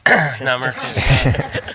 My concern is about anonymous tips. I've spoken with the city manager about anonymous tips, which I'm not a big fan of, because people turn people in and they don't want any consequence, and maybe they're just after somebody, want to get somebody's business. I mean, who knows? Well, we had the last issue I dealt with anonymous tips was there was a neighbor who was really a problem for her, her immediate neighborhood. The problem she caused diminished as you got like a half a mile away from her house, but still. And they were all afraid of her, so they didn't want to say anything. But, if you want to do anything, you got to say something. So it's not like you can come and hide behind me and, I'll go out there and I don't have to tell anybody who your accusers are. No, we work together as a community. And if the problem is really bad enough, then you need to say something about it. I mean, these, of course, are not situations where, it's drug lords who are going to murder a witness or something. These are fence heights. And we do not take anonymous complaints. We don't follow up on anonymous complaints. We require we require names for complaints to be followed up on. Great, thank you. I would just like to ask the question, when you say that you conduct site hearings, what does that look like? Well, I go through the reports, like with the signage on the landscape guys. My guess is that they're not scofflaws intentionally. They probably weren't aware of it, or they didn't know they had to have a business license or whatever. So I sent them a letter that says, you know, you were cited for this, but why don't you come down to the police department and let's talk about it. If we get this resolved, everything goes away. So it's an open invitation to you. There's no pressure on them. They can do it if they want to, and they always come down. Right. So when you say conduct a site hearing, Yeah. you're actually talking to them. I talked to them in the conference room at the in the police conference department. room. Okay, at the police department. So someone doesn't have to feel they're going to have to go up to Santa Rosa or something like No. that, you know, for what's happening. We're taking care of everything locally. Right here. That's part of the pitch on Right. us to get citizens to resolve. If we go forward the way you're talking about, you'll be making several trips to Santa Rosa. Mm-hmm.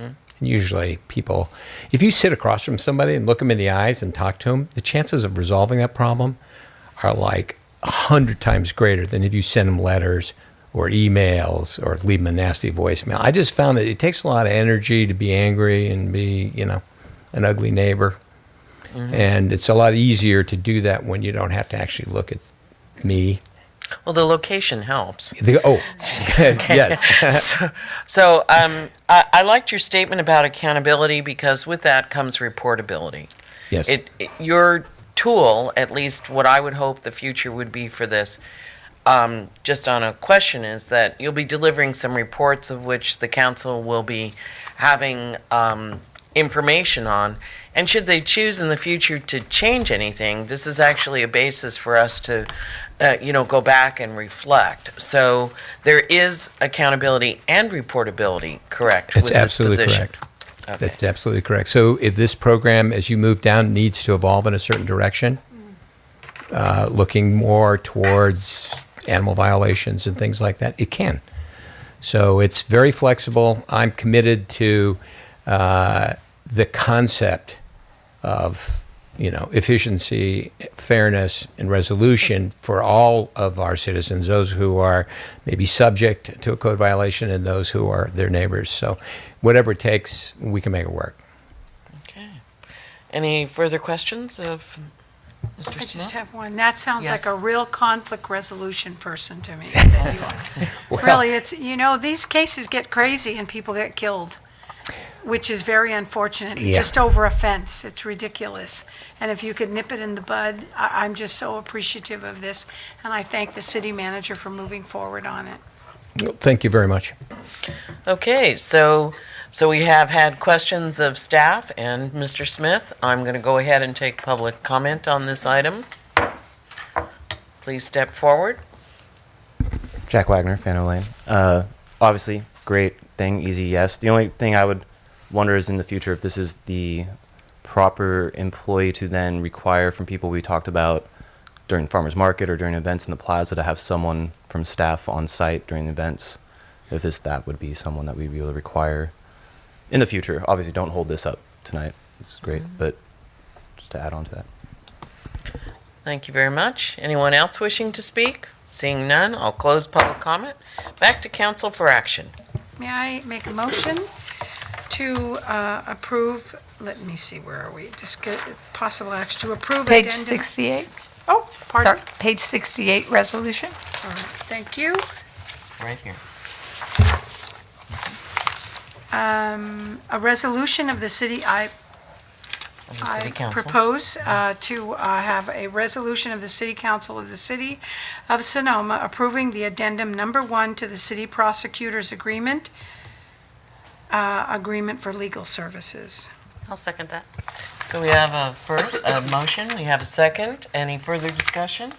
Seeing none, let's go ahead and have Rita go ahead and do our roll call vote. Mayor Pro Tem Agramonte, Aye. Councilmember Edwards. Yes. Councilmember Hunley, Aye. Councilmember Cook, Aye. Mayor Gallion. Aye. That's a unanimous vote for a resolution for City Council approving addendum number 1 to the city prosecutor's agreement. Thank you very much for your presentation this evening. Thank you. All right, let's see. And with that, we're going to go to item 7E, discussion, consideration, and possible action to update the Alcalde selection process, requested by Mayor Gallion. And City Manager, I think you open and I close. No. Yes, exactly. Under our current Alcalde policy, each December, the City Council selects a Citizen of the Year who is called the Honorary Alcalde or Alcaldesa. The original policy was adopted in July of 2001, which outlines the selection criteria and role of the honored person. The policy has not been revised since the adoption. Mayor Gallion brought forth certain minor modifications that is really a functionality changes to the policy, and so it is in your packet tonight. And this would allow the new mayor to meet with the nominating committee, the changes, to discuss and receive their recommendations on the worthiness of the candidates. Right now, how it works, the outgoing mayor actually meets with the Alcalde nominating committee and then recommends to the new incoming mayor the nominees, but the new incoming mayor does not have the benefit of discussing with the nominating committee, you know, their thoughts and recommendations on the selection. So it's really a timing issue under the existing policy. So the changes that are being brought forward for your consideration really have everything to do with timing, and it doesn't necessarily change the substance of the policy. So on page 77, you'll see the redlined version of the updated policy, and it continues on page 78. And it really, again, goes to, it just kind of bumps it about 30 days of the 30 days in the process to moving it into December from November. And so those are the changes. Mayor Gallion, if you'd like to continue the discussion. Well, I just wanted to say, for the practicality of being a new mayor, this falls in the week, at least it fell in the week for me, where I was trying to solicit from all of you your comments on what committees you wanted to be involved in. I was interviewing an applicant for opening on a commission, and I then talked to the selection Alcaldes who were part of this committee, talked to the outgoing Mayor Cook for his information. Basically was Brown acted with Mayor Cook based on the fact that I could talk to no one else.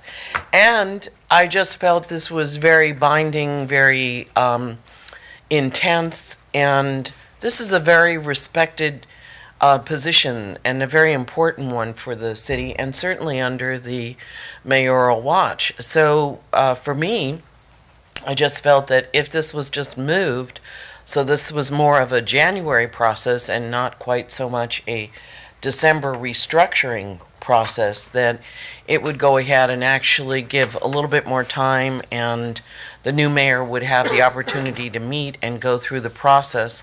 So in making the nomination would feel a little bit more informed in the decision.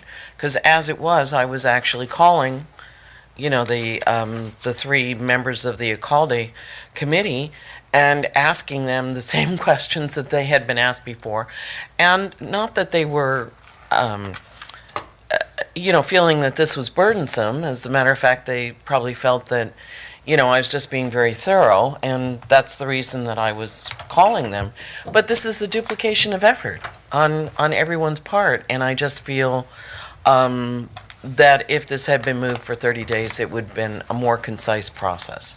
So as you can see with some of the strikeouts that are done here, this really is about timing, and you know, as it is, we're going through the Alcalde process. and recognition of the Alcalde in February, and it gives them the full month through the rest of the year in which to go ahead and have that particular position. So those are just my comments on the item itself. And any further questions of staff? Okay. I'm going to go ahead and open it up to the public.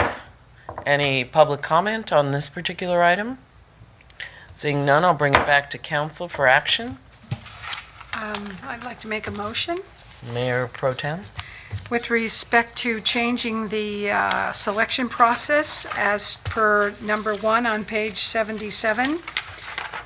Around the first week of December, the publication of the ad, deadline to be December 31st, and of course, number 2 as well. And thank you for noticing that. And I'll be looking for a second. Councilmember Cook? Yeah, and I'll make a second on that.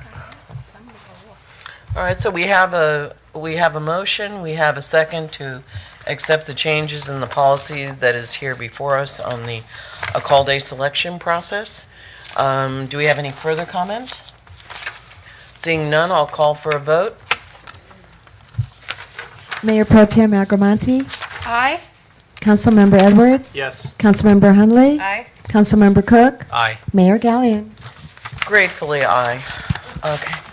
So, in summary, that was 5-0 vote for updating the Alcalde selection process to reflect actions happening in December and January for a final decision.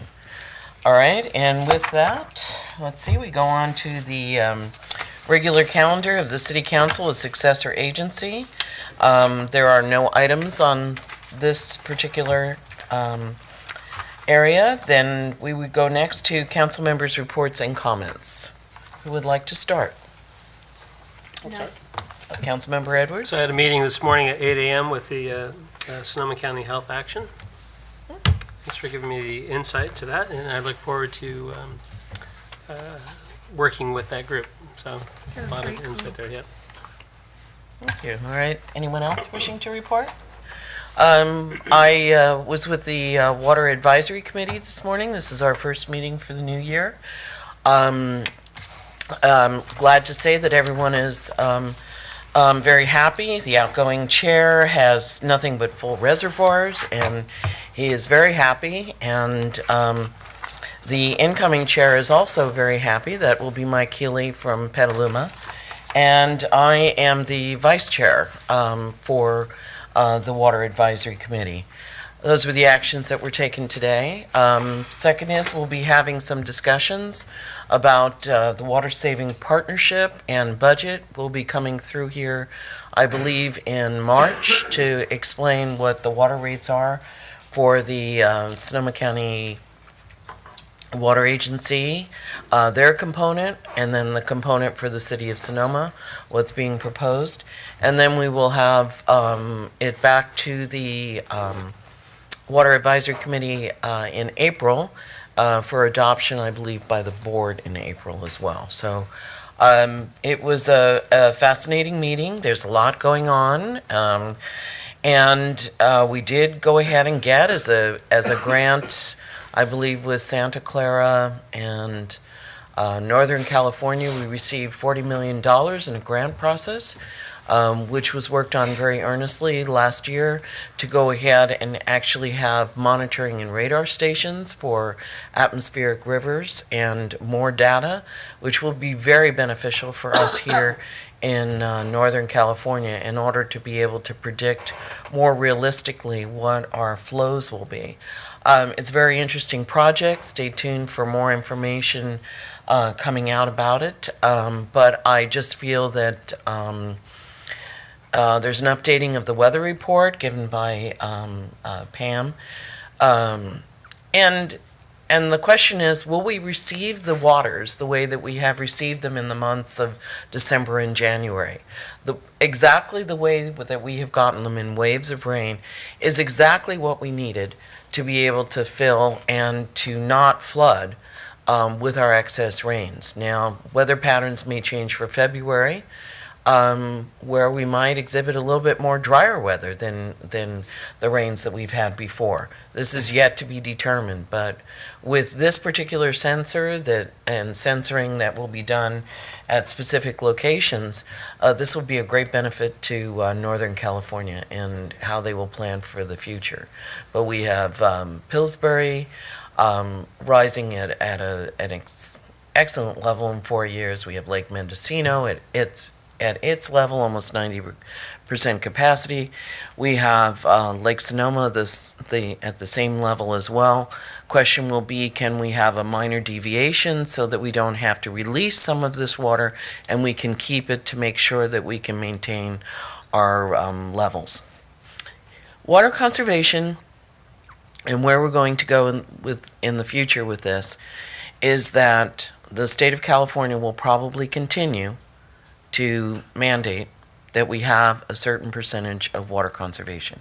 We are waiting to see what that is going to be, but I just wanted to clue everyone in. Remember, we are still under mandatory water restrictions. There's no watering, even if we have no rain for 30 days, it will still be on Mondays and Thursdays in the evening.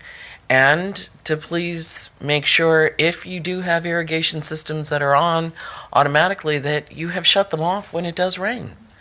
It's very important. Our figures went a little bit below normal, but we're still consistent within the frame we have to work with. So at that point, I go to Marin-Sonoma Mosquito Vector Control District next week. I will definitely be checking out the Zika virus that is very much in the news today to find out where we are, in our particular counties as far as that's concerned. So with that, if there are no other reports, then let's go ahead and ask the city manager for her comments and announcements, including announcements from successor agency staff. Just a couple announcements. On last Tuesday, January 26th, the Board of Supervisors voted unanimously to accept the recommendation of CDC staff to select Satellite Affordable Housing Associates as the development partner for the project on Broadway, and directed staff to negotiate a development and disposition agreement with them. So then the first steps towards our Broadway Affordable Housing Project, which is really exciting. Also, the building permit for repairs for the Castillo residence at 20141 Broadway has been issued, so making great progress on that. And thanks to the Rotary Club, the fees for the building permit were paid for. We are wrapping up the LED street light conversion project this week, which will save the city approximately $70,000 a year in energy costs. So we're really proud of our LED street light conversion project. We have our phase 2 of our historic street signs project underway, and we've also commissioned new Sister Cities historic street signs for replacement, which look really nice as well. We anticipate those will be installed in 60 to 90 days. So we're making some really great progress around town to display our historic character. So I'm really, really proud of that as well. So, and we also are getting costs to replace. We did, as everybody knows, had problems with our AV system here in the community meeting room. Apologies to the public that unfortunately experienced that, but we are on the fast track to get replacement AV equipment in here.